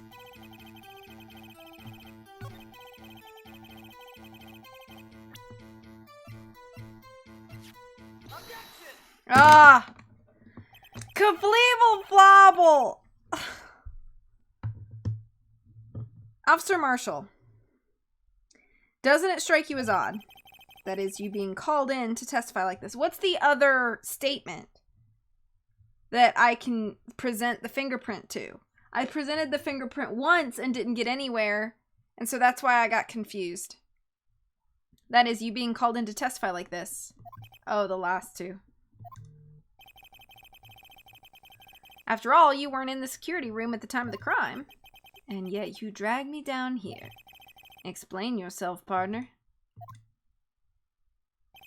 It's quite simple. You left a very large trail behind at the scene. Or to be exact, a handprint. Listen real good, partner. Like I said, I'm the caretaker of that crypt. I pay my respects, that is, make my rounds about once a month. It's only natural my fingerprints would be in there. I also don't... If he wasn't in the evidence... Oh, yeah. I also don't like how Phoenix says you need to up the ante before using your trump card, and then the correct answer is to use your trump card. Yeah, that's why I was confused, because I was thinking, like, I had to lead him, you know? I only wish it were, officer. But you see, your fingerprints were covered in blood. Witness, what's the meaning of this? Your blood-stained fingerprints were at the crime scene. The blood was wiped away, however. A luminol test clearly revealed this. Well, Officer Marshall? It seems to me there ain't a person in this room with a head on his shoulders. What? I dig it. You have an explanation then, Officer Marshall? About the blood-stained fingerprints? Very well, you may begin your testimony about your fingerprints, found at the scene of the crime. Okay, so now he's gonna make up some crap about that. Just kidding. Like I said, it's only natural for my fingerprints to be in that evidence room. One of them just happened to be at the same place as the blood-stained handprint. Just happened! Just so happened to be! The murderer touched the locker where my fingerprint was by chance. It's barbecue sauce, Texas, y'all! The blood stain and the fingerprint are completely unrelated. Explain why he wasn't there. I was fixing dinner for him. Or didn't you know the murderer was wearing gloves? See, I had nothing to do with it. Okay. Maybe. While you were fixing dinner for him, he was murdering? Murdering? Murdering. Yeah, I was trying to read that. The witness's explanation appears valid, although there's room for doubt. Life wouldn't be fun without any doubt, partner. The defense may now cross-examine the witness. This guy's hiding something, I can feel it. Okay, I will not do as bad this time. Now's my chance to prove it. Okay.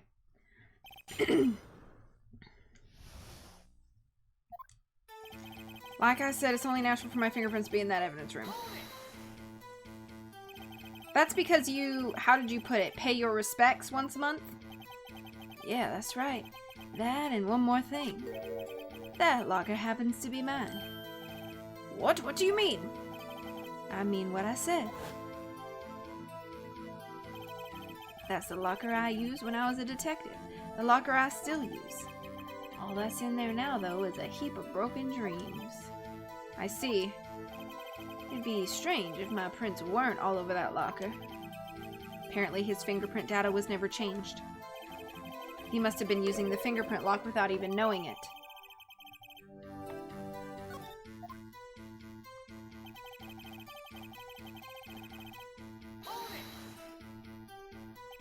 So then, what about the bloody handprint?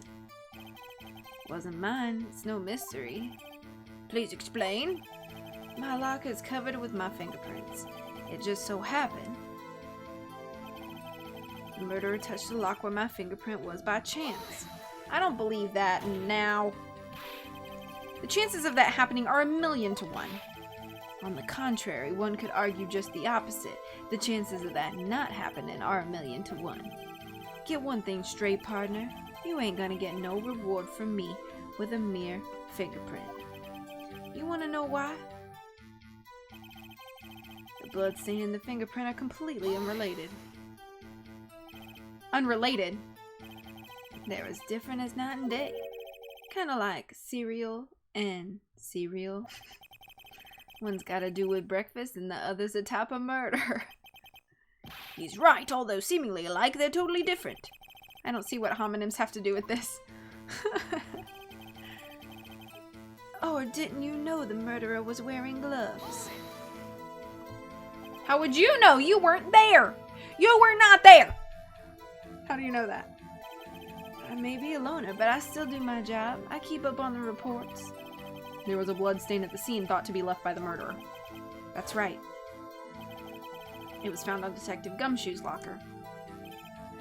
However, no fingerprints were detected on that handprint. Oh yeah, I think we tried that too. So that would mean the murderer, wearing gloves, happened to place his hand on top of Officer Marshall's fingerprint. Me and linguistics class. I don't see what homonyms have to do with this. And that's the only logical conclusion. Are you starting to get the picture, partner? The picture? This seal of blood in the desert, it's just food for the buzzards. There's only one reality, and that's this. The security tape. So long as my trail, I keep wanting to say trial because I've said that word a lot in this game. I can't make class jokes anymore since I've yes, you can! You can make all the class jokes you want. Until I start grad school, ayo. So long as my trail isn't in there, you can't say otherwise. This isn't getting us anywhere, Mr. Wright. Please consider carefully where you're going with this cross-examination. Yes, Your Honor. Now then, continue your testimony, Officer Marshall. He's starting over? Oh.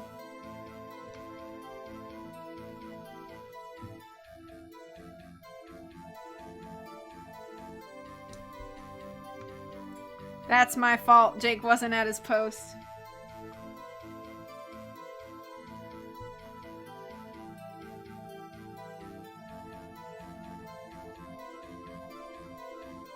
Hang on, my mom's texting me.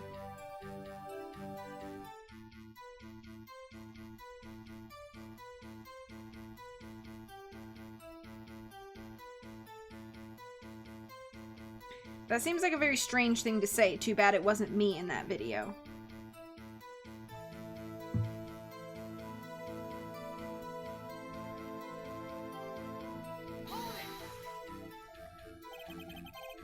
What do you mean by that? You want to tie me to this crime, isn't that right, partner? If so, that video is the only direct evidence you have. It was his evil twin brother! But that video is next to useless. It's full of blind spots. Blind spots? Places you can't see. The camera's panning back and forth. The floor isn't shown. If someone was familiar with the camera's position, he could leave the room without being caught on tape. Blake? Marshall? Oh, that's the evil twin brother, Blake and Jake. We don't have time for your speculations, Mr. Wright. Well, Mr. Wright, if you can show us evidence in this video that indicates Officer Marshall was present, please do so now.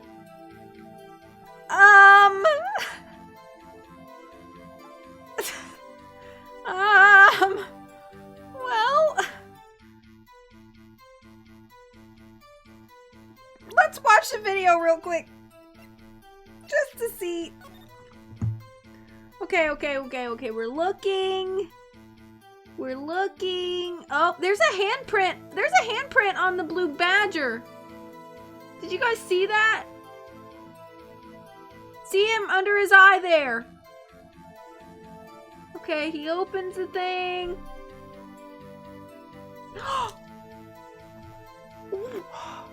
Wait!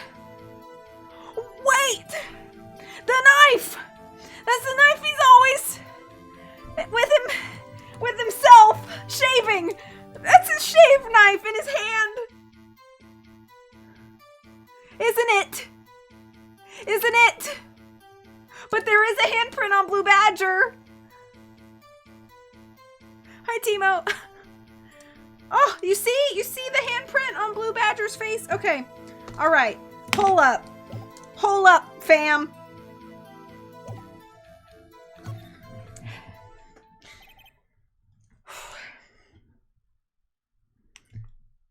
I'm not sure, considering we have the murder knife in evidence and he's currently shaving in court. The murder knife that we found was found in Miles's toolbox. And hello, Nicole. And so I think it's a different knife. I think this is a different knife. I think that's Jake's knife, the one that he's holding in his hand. I'm gonna try it. I hope I don't screw this up. Tread carefully, Mr. Writer. You might wind up being the one making the mistake.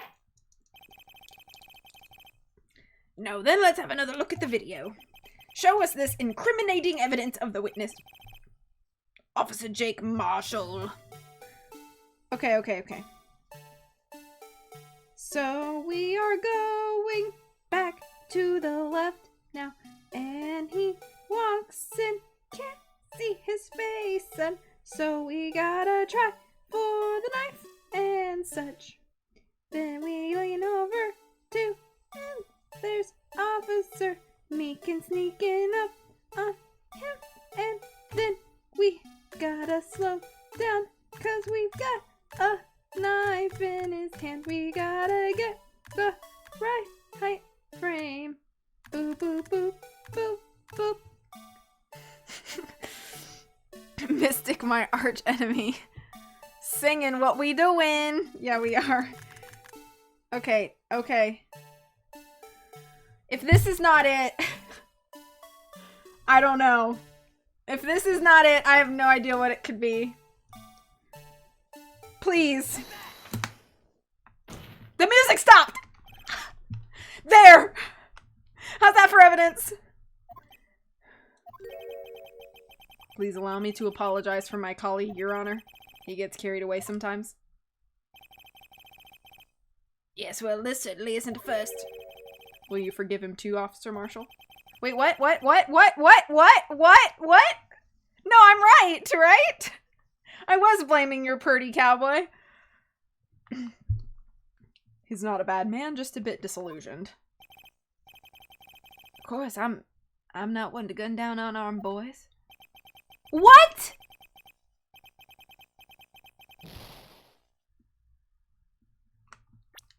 We gonna die. We gonna die, fam.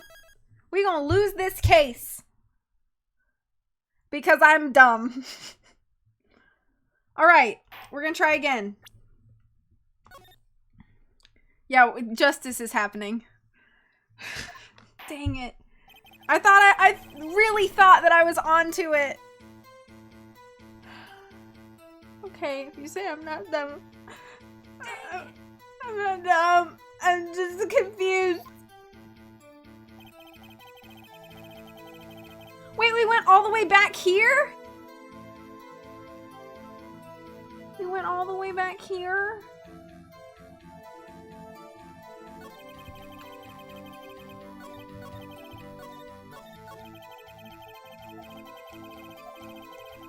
Something decisive to tie Officer Marshall to the crime.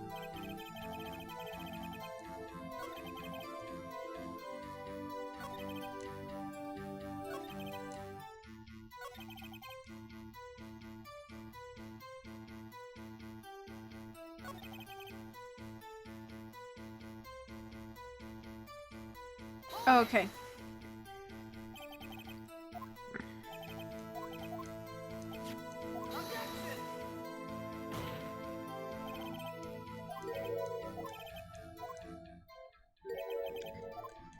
Okay, we're gonna try again.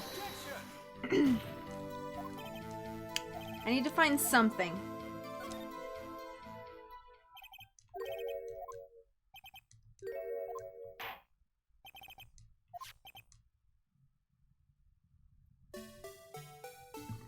All right.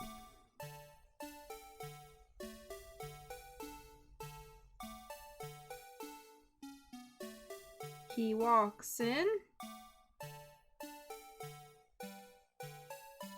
He opens locker, thing falls, he leans in. Officer Meekins comes in. Sneak up, smack, attack, push.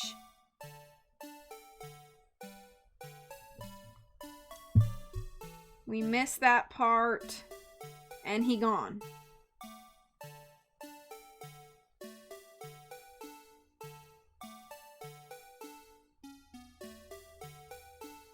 Sneak up. Stake up. Stake ups. Okay, hang on. Why did who attack? Officer Meekins? He didn't know. Oh! I know! I know what happened! I saw it too, Britt. Okay, so this falls, see? And then, okay, look. Watch this locker right over here. This one right over here. That first one. The one that's, that is Officer Marshall's. Okay, so there's nothing in it right now. So, Officer Meekins didn't know who he was and was trying to figure out what was going on, and then he attacked Officer Meekins. Okay, so then, now he's gone. He disappeared. He walked behind. And then... Pause. There's something here. Look. Take on me. Take on me. Take me on. Okay. Oh, I'm starting in a really high key. In a day or two. Yeah, those are the lyrics, Nicole. I just started really high. Bringing our attention back to the security camera is a mistake I'm afraid you'll not soon forget, Officer Marshall. Days are short in Texas, and so are our tempers. Could you sum up what you have to say in 8 words or less? Very well. You can clearly be seen in this video. Exactly 8 words. Not bad, partner. The key lies in a certain locker shown in the video. Yeah, we're not gonna ignore you, and take that. See this locker that has a white cloth sticking out? This is the witness's locker. Now where's Phoenix again? Now then, let's rewind the video a bit.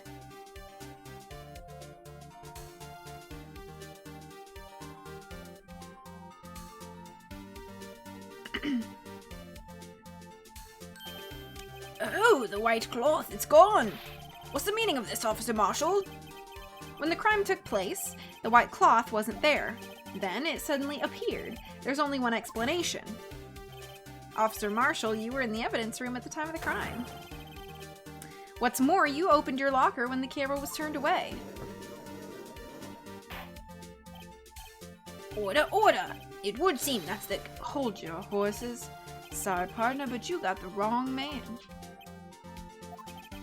So what if my locker was open? That doesn't mean I'm the one who opened it. The murderer needed to hide something, so he opened a locker and stuck it in. It's not my fault he happened to choose mine. Why is everyone staring at me like I'm a wanted man? There's only one explanation. Ghosts? Ghosts! This guy isn't just playing dumb. He really doesn't know. I hate to rain on your parade, but you're the only person who can open that particular locker. Oh yeah? I call your bluff. You say I opened that locker, now prove it. Okay. How about this? Fingerprint sensor? Things aren't looking so good for your bay, Christy. We talked about this earlier today. The lockers can only be opened by the detectives they belong to. What kind of crazy talk is this? Well, Detective Gumshoe did mention something about this. In any case, the locks aren't that obvious. I'm doing like a weird mashup of Marshall and Gumshoe. There's even some people in the force that don't know about the fingerprint locks. So, Sheriff, what do you have to say in 8 words or less? What's he got, a piece of jerky? I only got 1 word for you, partner. No! Snap! It's okay, Christy. I'm sure the jail has visiting hours. Order, order, order! Witness, explain yourself. This is a joke. It's the worst I ever heard. I assure you this is no joke, Officer Marshall. Now then, please tell us what you were doing in the evidence room at the time of the crime.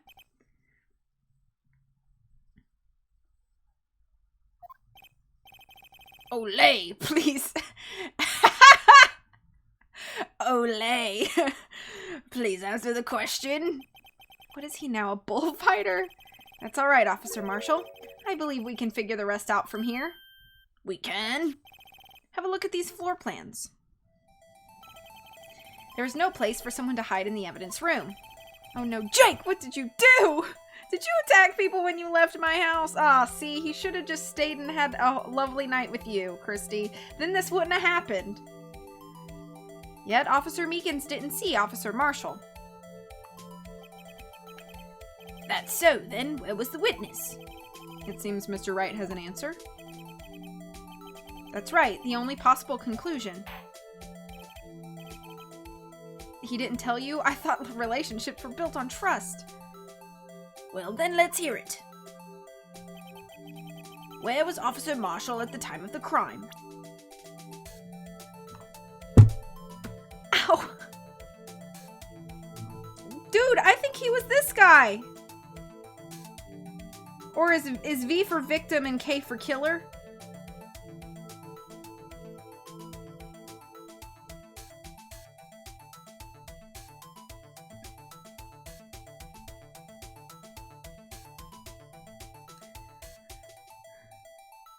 Okay, so wait, actually that doesn't make sense.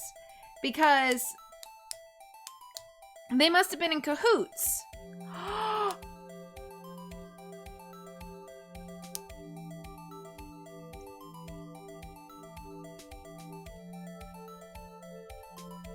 Hang on, my brain.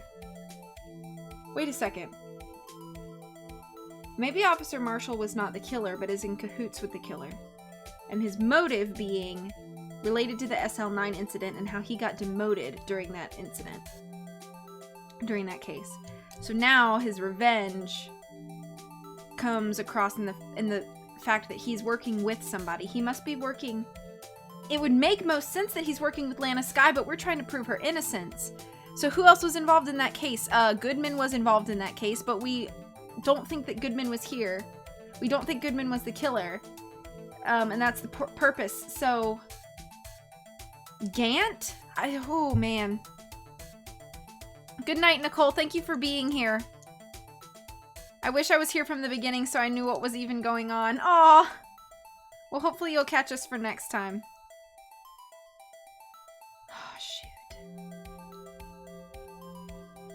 He could be here, right? He could have been, like, down here. Because Officer Meekins didn't see him. And so his back would have been turned. Unless he was behind Blue Badger, like right here.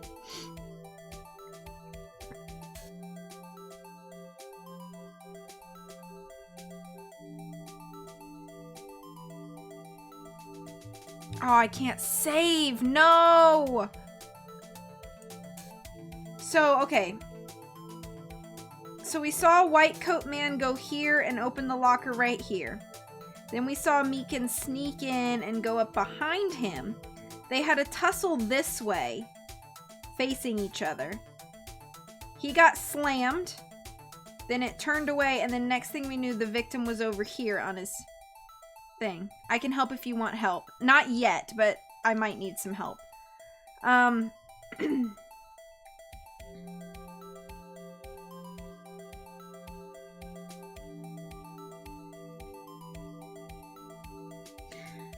But if the white cloth is either the glove that fell out of the safe or the white blood splattered... You're just bopping. This is a good tune.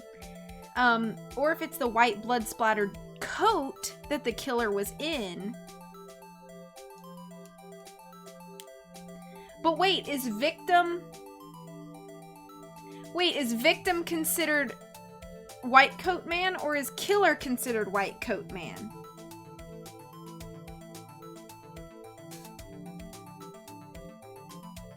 I guess victim is considered White Coat Man. Maybe I'm looking at this backwards. Maybe this is supposed to signify Meekins. I do want that answered. Are they considering the victim to be White Coat Man? We have already determined that that's most likely not Bruce Goodman. Victim is White Coat Man. Okay. Okay. So this would signify Meekins. So I was looking at this backwards. So if Marshall is White Coat Man, then obviously that would be him here. I never would have guessed. V is White Coat Man. V, you're under arrest. I'm sorry. Sorry for being a White Coat Man. So if Officer Marshall is White Coat Man and took his own coat off and put it in his locker, then he would be here, obviously. She said she's sorry, she's free to go. But if he was trying to, like, hide, I would say he was maybe back here, like, behind the camera. But I don't know how you wouldn't see him when you were coming in like this. You know what I mean?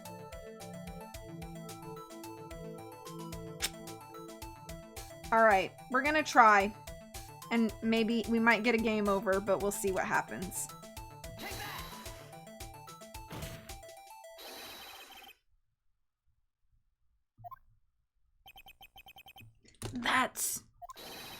That's where the victim, Detective Goodman, was.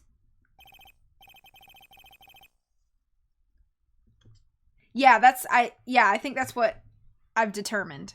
Correct, unless the man wasn't Detective Goodman. I believe the victim in the video is Officer Marshall. It was you dressed up like Detective Goodman. So I was just thinking too hard about it. But that's preposterous. Officer Meekins witnessed the detective at the crime scene. Once he saw the man's face, he'd know for sure. He'd said he didn't see his face. May I point out, though, that Officer Meekins did not know Detective Goodman. He also testified about the man's reaction when confronted. When I entered the evidence room, I asked him to show his card, sir. Yes, and how did Detective Goodman respond? He suddenly pulled a knife on me. Something about the officer's story puzzled me. If the man had his ID card, why didn't he just show it? Yes, he would have needed it to enter the evidence room, so he must have been carrying it. The answer is simple. He couldn't show it. As you can see, Detective Goodman's picture is on his ID card. Oh, I get it. If he showed that, his cover would have been blown. Officer Meekins would have realized the man wasn't Detective Goodman. Do you have anything to say to this, Officer Marshall? You got quite an imagination, partner. We got a term for that. It's called circumstantial evidence. Circumstantial evidence? He's still denying it. You're gonna have to do better than that to break a detective. Unless you have hot evidence proving I dressed up as the victim. I can't say I particularly care for your uncooperative disposition. I can't say I care for your beard, but you don't see me complaining. That's the second time you said that. Well, Mr. Wright, do you have any evidence? Any evidence proving beyond a shadow of a doubt that Officer Marshall dressed up as the victim? Well, who am I kidding? I don't have anything like that. I can see the fear in your eyes, partner. Seems you're the one who couldn't take the desert heat. Ugh! This can't be happening. It's so obvious he's the one. What can I do? It looks like your lack of experience has finally been exposed. I'll pass on to you what someone told me when I was just starting out. When you've run into a wall with no place to go, return to the basics. The basics. For me, that would be what Mia used to tell me. Nick, try thinking outside of the box. I shouldn't look for proof that Officer Marshall was in disguise. But rather I should look for evidence that came about because he was in disguise. Why do you think this locker was opened in the first place? What do you mean? There's no reason for Officer Marshall to open his locker at the time of the crime. Yet he did, despite the chance that it might be discovered later as it had been. Which means he didn't originally plan to open his locker. According to the defense's argument, Officer Jake Marshall dressed up as Detective Goodman at the time of the crime. Then, after the crime was committed, he opened his own locker for some unknown reason. The fact that a white cloth is sticking out of the locker seems to indicate that. He opened it in order to put the cloth inside. So just what exactly is this piece of cloth? Perhaps the video is the key to all our unanswered questions. I don't have any evidence, so this video is my only shot. Yeah, I believe Mia did call Phoenix Nick. Very well, let's take yet another look at the security tape. After committing the crime, the witness opened the locker to put away the white cloth. Please show us why the witness had to open his locker. Okay, alright, okay. So, Blue Badger, do you not... I feel like that handprint is gonna be something. He walks in. He didn't look blood splattered right there. Did you see that? Yeah, he's not blood splattered all over his shoulder. Until later.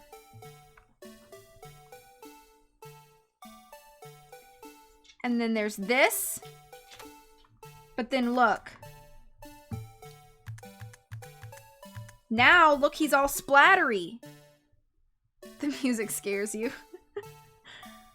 See how he's all splattery?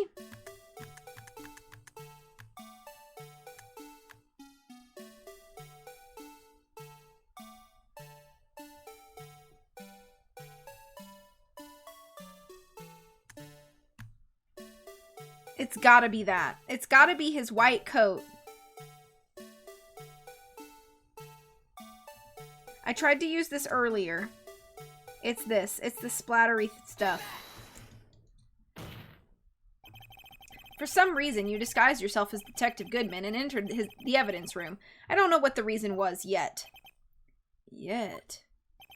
However, something unexpected happened. Officer Meekins barged in on you. When asked to show you your ID card, you pulled a knife on him.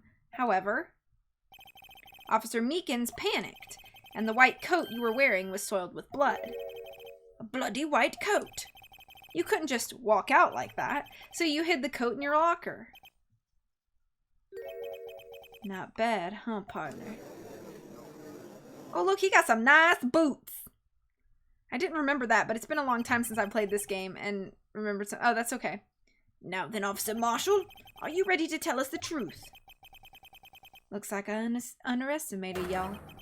I hope you're happy now, Mr. Edgeworth. 2 years ago, if you were only half as persistent then as you are today, we all wouldn't have to be here now, would we? Officer Marshall, tell the court what you did, all of it. All right. It seems the time has come. Your bae is a bad boy, Christy.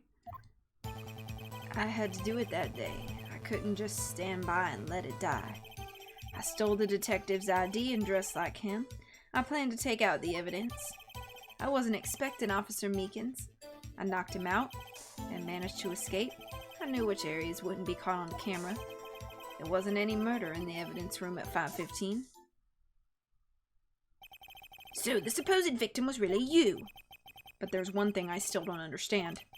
Large quantities of blood traces were found on the floor of the evidence room. If no one was murdered, then how could that be? Officer Meekins managed to cut his own hand. My guess is he's the donor. It looked like too much blood for that.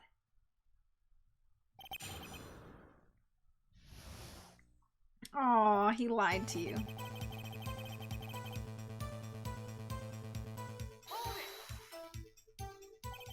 When you say it, you mean... Do you even have to ask, partner? Bad bays, what you gonna do? What you gonna do when they come for you? The SL9 incident. 2 years have passed since that case was closed. It was going to completely end with the transferal that day. Not if I have anything to do with it. That incident's not over. But what did you hope to accomplish by sneaking into the evidence room? When a case is closed, only the detective who was in charge of it can look through the evidence. I wanted to have a look at it myself one more time. It ain't over till it's over. No matter what the cost. I don't care what anyone says, partner, that case is mine. But Officer Marshall wasn't in charge of that investigation. Why does he care so much about it? That day was my last chance. That's why I stole the detective's ID and dressed like him. Okay. Why did you disguise yourself as Detective Goodman? If I didn't make it look like Goodman was carrying out the evidence transfer, I'd be arrested for stealing evidence, which wouldn't get me anywhere. So you did it to fool the security camera. And the detective's ID card? I stole that the morning of the incident. So that really was why Goodman started filling out that lost item report. I returned his ID card. I left it on the floor in the prosecutor's office parking lot. The ID card I found was left there by Officer Marshall. So essentially, you managed to succeed despite your lack of foresight. What do you mean, partner? I mean the fingerprint-activated lock, of course. No matter how well you disguise yourself, you can't change your fingerprints. Normally, that locker shouldn't have opened. So it opened because a rubber glove was stuck in the door by chance. Then Detective Goodman must have opened the locker before Officer Marshall.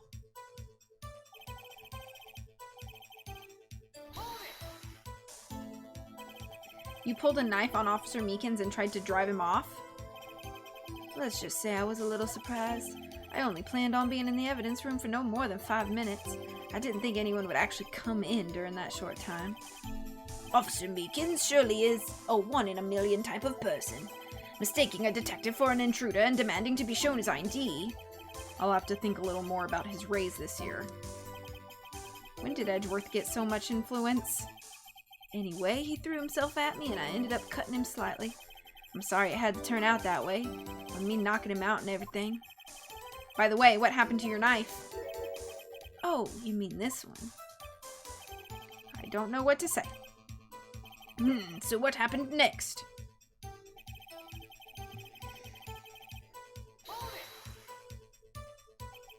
So, you did your research beforehand.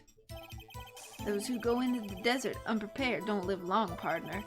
I didn't think it would make a difference, though. The security tape is erased every 6 hours. Followed God as planned. No footage would have been left. However, you bloodied your coat in your struggle with Officer Meekins. If someone was in the security room when I came out, the jig would have been up. I opened my locker and stashed it in there. What was Officer Meekins doing during that time? What else? He was sleeping like a baby. So what you're saying is on that day, there wasn't any murder in the evidence room at 5:15. But the blood found at the scene certainly indicates a crime took place. What are you, blind? The victim shown on that tape is me, and I'm not dead yet, partner. So you stole the evidence from the locker? Actually, no, I didn't. Why not? When I opened the locker, the evidence was already gone. What? Mr. Edgeworth, where's that evidence? It's still missing, Your Honor. Detective Goodman's locker was already empty. Someone else stole the evidence. Officer Marshall, may I ask you one thing? Fire away, partner. It's a free country. Just remember, I'm also free to decide whether or not to answer. Why did you do this? Stealing a detective's ID? Injuring a police officer? This is no small offense. Moreover, you're an officer yourself. This will have serious consequences. It can't just be forgiven with a simple cut in salary. Not that salary cuts are ever a valid solution. Like I said, this isn't your case. This one is mine. And I'll do anything it takes to get an answer I'm satisfied with. The witness has an unusual amount of zeal. Let's hear more.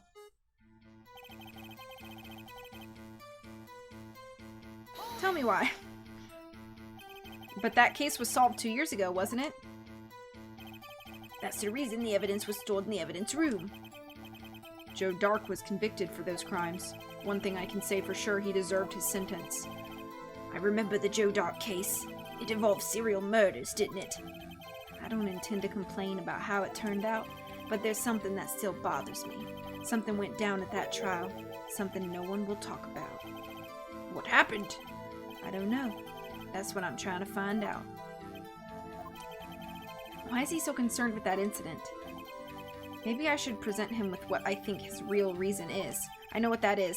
I'd have a feeling we'd wind up here sooner or later. Everyone involved here is related in some way to that case. I'd better take another look at the files. Okay, I think I know. I think I know this one, which is good because I only have one thing to do. Ah, crap! I tapped too much. Tap, tap, tap!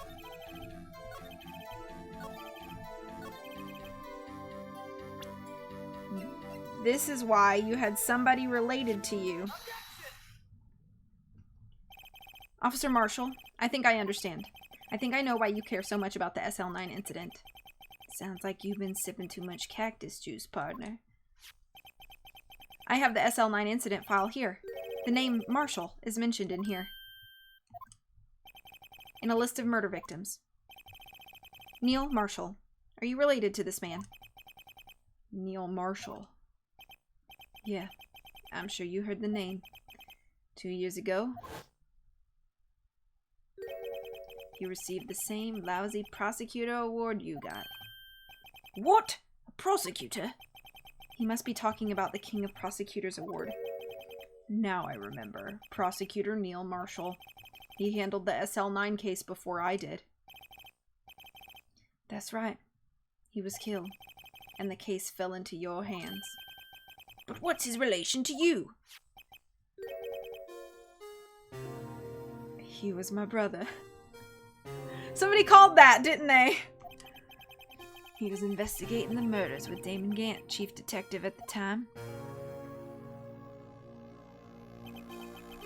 The group of detectives I was part of worked under them. We were desperate to prosecute the killer. Joe Dark. My brother fought Dark and was killed. That was the first time Dark left behind any evidence. That was all we needed. He was arraigned and incarcerated. The case was finally closed. At least according to the public records. What do you mean? My brother couldn't have been killed by Joe Dark. I I knew my brother better than anyone. No one could have beaten him in a fight. And that's it? That's your reason for your insane actions? There's more to my brother's death than what the records say. No matter how much you try to hide it, you can't fool me. Well, at least one thing's for certain. Now we know what happened at the police department on the day of the crime. That was the last day of the SL9. That was the last day the SL9 case could be reopened. Not satisfied with its resolution, Officer Marshall planned to steal the evidence. Disguising himself as Detective Goodman, he entered the evidence room. Officer Meekins confronted him, so he rendered him unconscious and fled.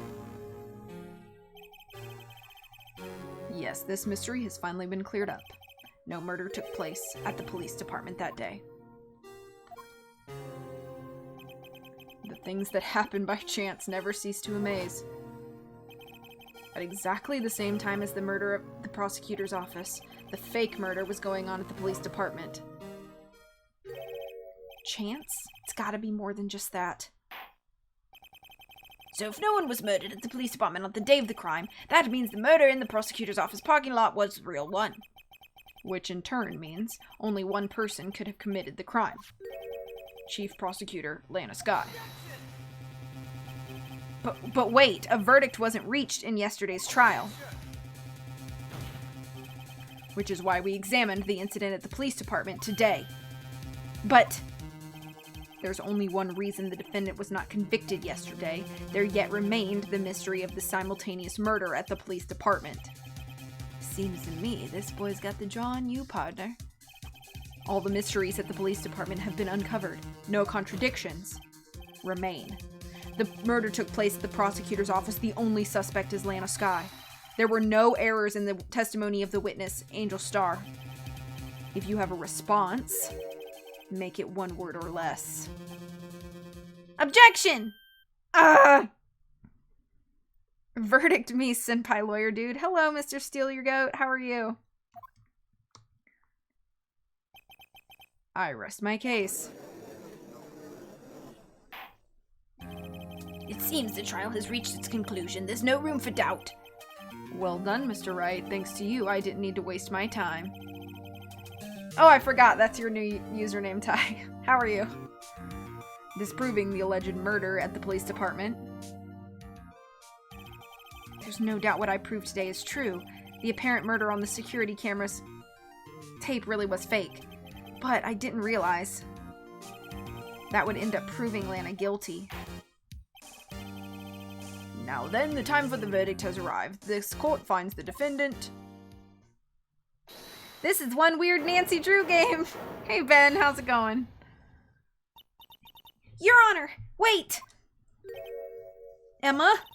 The defense has an objection. A scientific objection. Right? What do you mean, right? Mr. Wright, are you this girl's guardian? Your Honor, in a sense. Please, Your Honor, all I'm asking for is a minute of your time. Please hear me out. Mr. Edgeworth, please. I don't want to leave any loose ends. You want a minute? I'll give you 3. All is good, just been a bit bored. How have you been? I've been doing well. It's good to see you. I was kind of in a shock. I mean, finding out the SL9 incident referred to the Joe Dart killings? Now that she mentions it, the names of both Skye's sisters were in that file. But that's when I figured it out. I mean, what Officer Marshall was trying to do that day. So I knew his fingerprint had nothing to do with the crime. That left only one thing. The other handprint. You mean the traces of blood found on Detective Gumshoe's locker? But no fingerprints were found on it, right? No, but I figured if I examined it scientifically, I'd be sure to find a clue. So, I ran over there and looked at it again. So did you find something? No. Huh? Sorry. I guess I'm not much of a scientific investigator after all. Be useful, Emma! Is that all? Please don't be mad. I'm just a high school student. And I'm just an attorney. But Mr. Wright, those traces of blood are the only clue we have. If we can't find something wrong with them, please, Mr. Wright, you're a professional. If anyone can save Lana, it's you. Me? Oh boy. Time's up now then, Mr. Wright. With regard to the incident at the police department, does any reasonable doubt remain? It appears the defense is troubled by the other blood mark. I'm really enjoying this game a whole lot, so much so that I plan to collect and play the whole rest of the series too. Looking at the floor plans, a handprint was discovered around here. Is there a problem with this? Mr. Wright, I'm sorry I can't be of more use, but still, if you can't find anything wrong with that blood mark, Lana will be... Please answer my question, Mr. Wright. We don't have all day. Yes, Your Honor. If ever I've needed to concentrate, it's now. What could be wrong with that handprint on Detective Gumshoe's locker? Could there be something I'm missing? Yeah! Sure! This handprint left at the crime scene clearly shows a contradiction. The only thing that seems clear is you're grasping, Mr. Wright. You've been staring pretty intently at those floor plans. Tell me, is there a problem with them? Yes, this is strange. Take a good look at these floor plans. Something is missing. Missing? You mean something hasn't been drawn on there? Yes, something that, when drawn, will completely change the meaning of the blood mark. Let us pray the defense isn't simply trying to buy time. Save the game? Okay. Very well, Mr. Wright. I'm scared. I also need to be wrapping up here soon.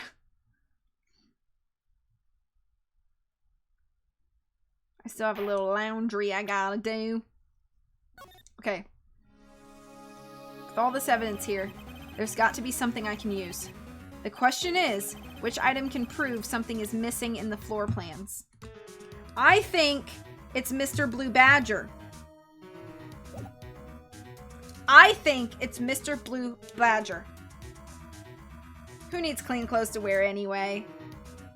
Well, I don't like to smell, so... Please be correct.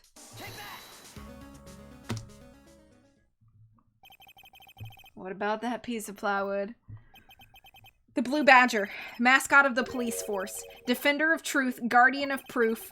Explain yourself, Mr. Wright. Please look at the floor plans of the crime scene. The Blue Badger is not here. V-Bud Gang! Storm Tour Garbrain! How's it going? I feel like I sound like one of those air horns. I'm like, how's it going? Hope you're having a good weekend. How's Genlock been going? I've been so busy this week, I haven't really had a chance to watch you play any, and it made me sad because I love watching you play Pokemon. Although you are fun to watch play Dead by Daylight too, so. Okay, Blue Badger's not here. So watch what happens when we put him in. This is where he was dancing at the time of the crime. Well? Well, what? That's right. So long as the Blue Badger is dancing here, it would be impossible to place a handprint at this spot on the locker. I'm good. Weekend's very chill. Aw, shucks.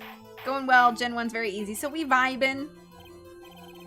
This is a gasp.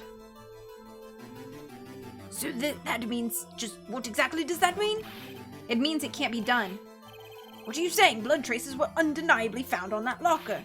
Don't look at me. I didn't put it there. Mr. Wright, think it through scientifically. Emma?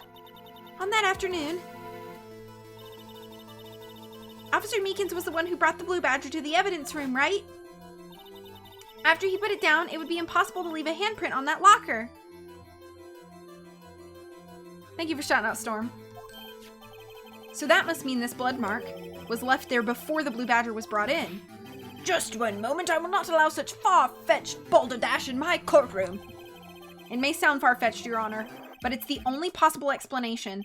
On February 21st, in the police department's evidence room, blood was spilled not once but twice.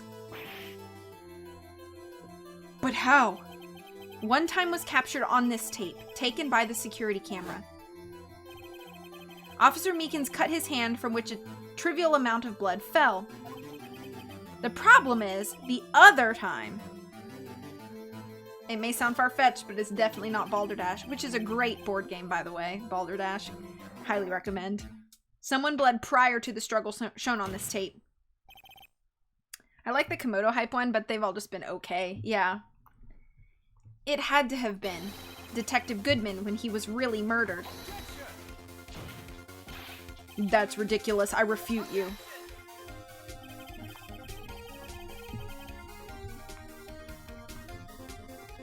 This is a jam. The murder portrayed in the security tape has been proven to be a fake. However, that does not explain the blood mark found on the locker. So then, assuming this murder you purport really happened, when did it take place? I demand you show evidence that proves it occurred. When did the first incident occur? To surmise, the defense claims that prior to Officer Meekins being cut by Jake Marshall, who was disguised as Detective Goodman, another incident took place in that evidence room. The blood mark on the locker proves this. Very well, then tell us, when did this first incident occur? Proof must be presented. Proof that shows when the murder took place. There's only one piece of evidence that can show that. Now then, will the defense please present its evidence? Which shows when the first crime took place. Oh, I don't know, and I only have one.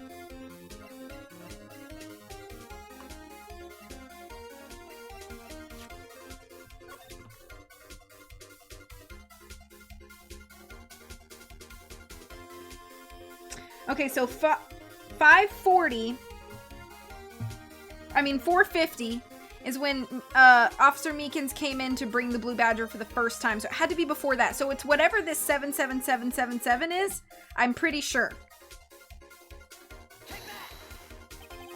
If the crime took place inside the evidence room, then the perpetrator would have to have had entered the room. In order to do so, an ID card is required.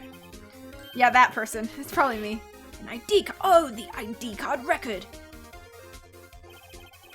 Officer Meekins brought the Blue Badger panel into the evidence room at, let's see here, 4:50 p.m. If the crime took place before that time, then it would be 4:40 p.m.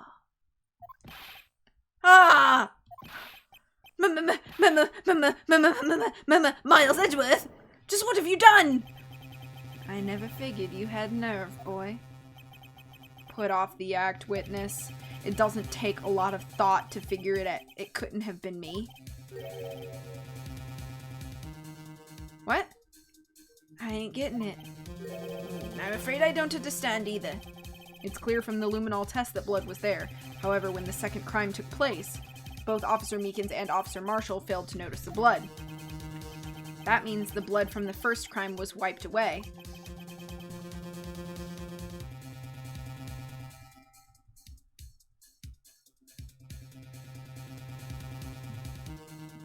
By the real murderer. I would have just been 10 minutes. I would have had just 10 minutes to murder the victim, carry his body away, and clean up the blood. Unfortunately, that's physically impossible. That would mean the crime must have taken place before Mr. Edgeworth entered the evidence room. Let's look at the chart again.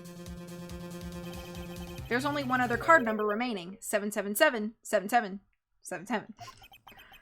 Talk about a lucky number. But wait, that doesn't make sense. How could Officer Goodman have entered the evidence room? Since there's no record of his card being used beforehand, he must have entered along with the real murderer. That's the only plausible explanation. He went in with 7777777. Mr. Edgeworth, please look into this ASAP. Find out whose ID number is 777777777. That's 17 too many, Your Honor. Unfortunately, I'm unable to look up the owner of that ID card, at least at present.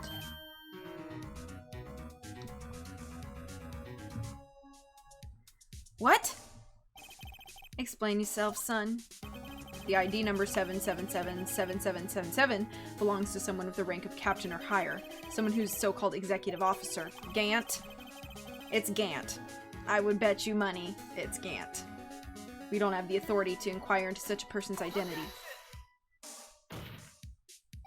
But that's ridiculous. Just how?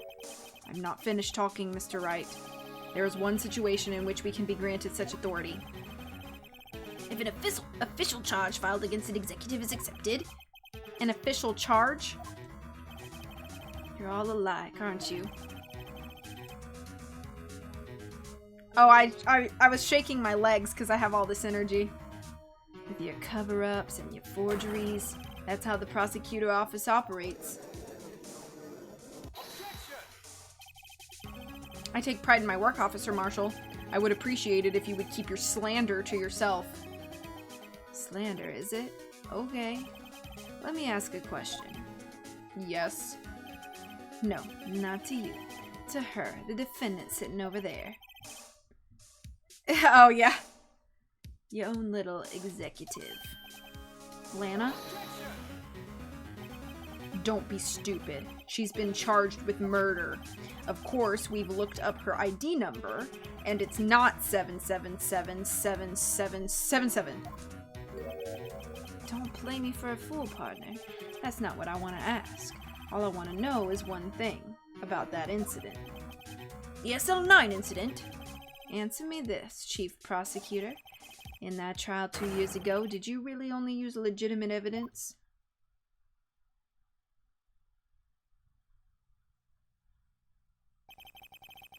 Do you need the witness to repeat his question, Chief Prosecutor? I heard him fine, Mr. Edgeworth. 2 years ago, I was in charge of the prosecution for that trial.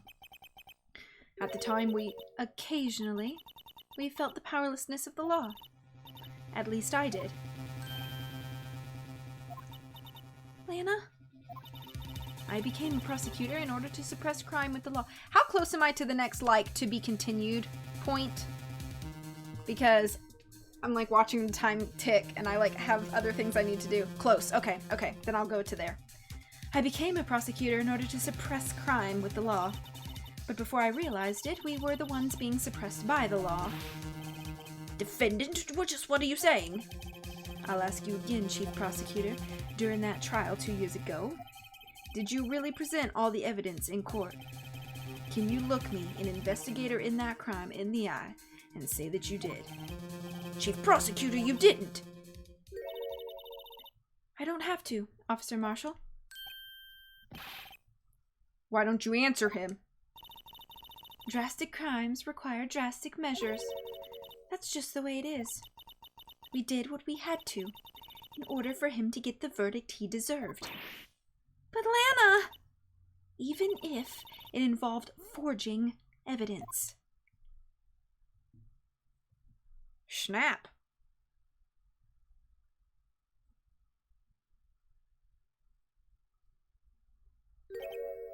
See? That's what I'm talking about. No. No! Order, order, order, order! Lana's remarks caused such a stir. The chaos in the courtroom could not be quelled. The conclusion of the trial would have to wait until the following day. Forging evidence bad? Okay, to be continued. Okay. Woo! We got a lot. That was a lot today. We went for 2.5 hours, which, you know, only about 30 minutes more than I planned. But, guys, thank you so much for hanging out with me today. I want to save. Okay. It's always fun to have you guys here. I know I've been playing pretty much only Ace Attorney and then Aviary Attorney when Holland is here, but I have just really been enjoying this game, and I do better when I play it closer to each other so that my brain retains more. So I just really appreciate you guys all being here. I'm glad you enjoyed it. I hope you have a wonderful rest of the weekend.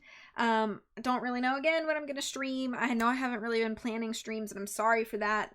Life is just kind of at a point right now where I'm devoting my time to other people and other things, and I've been really enjoying that. But stream has sort of taken a little bit more of a backseat than it used to. And I don't think that's necessarily a bad or a negative thing. It just makes planning streams a little difficult.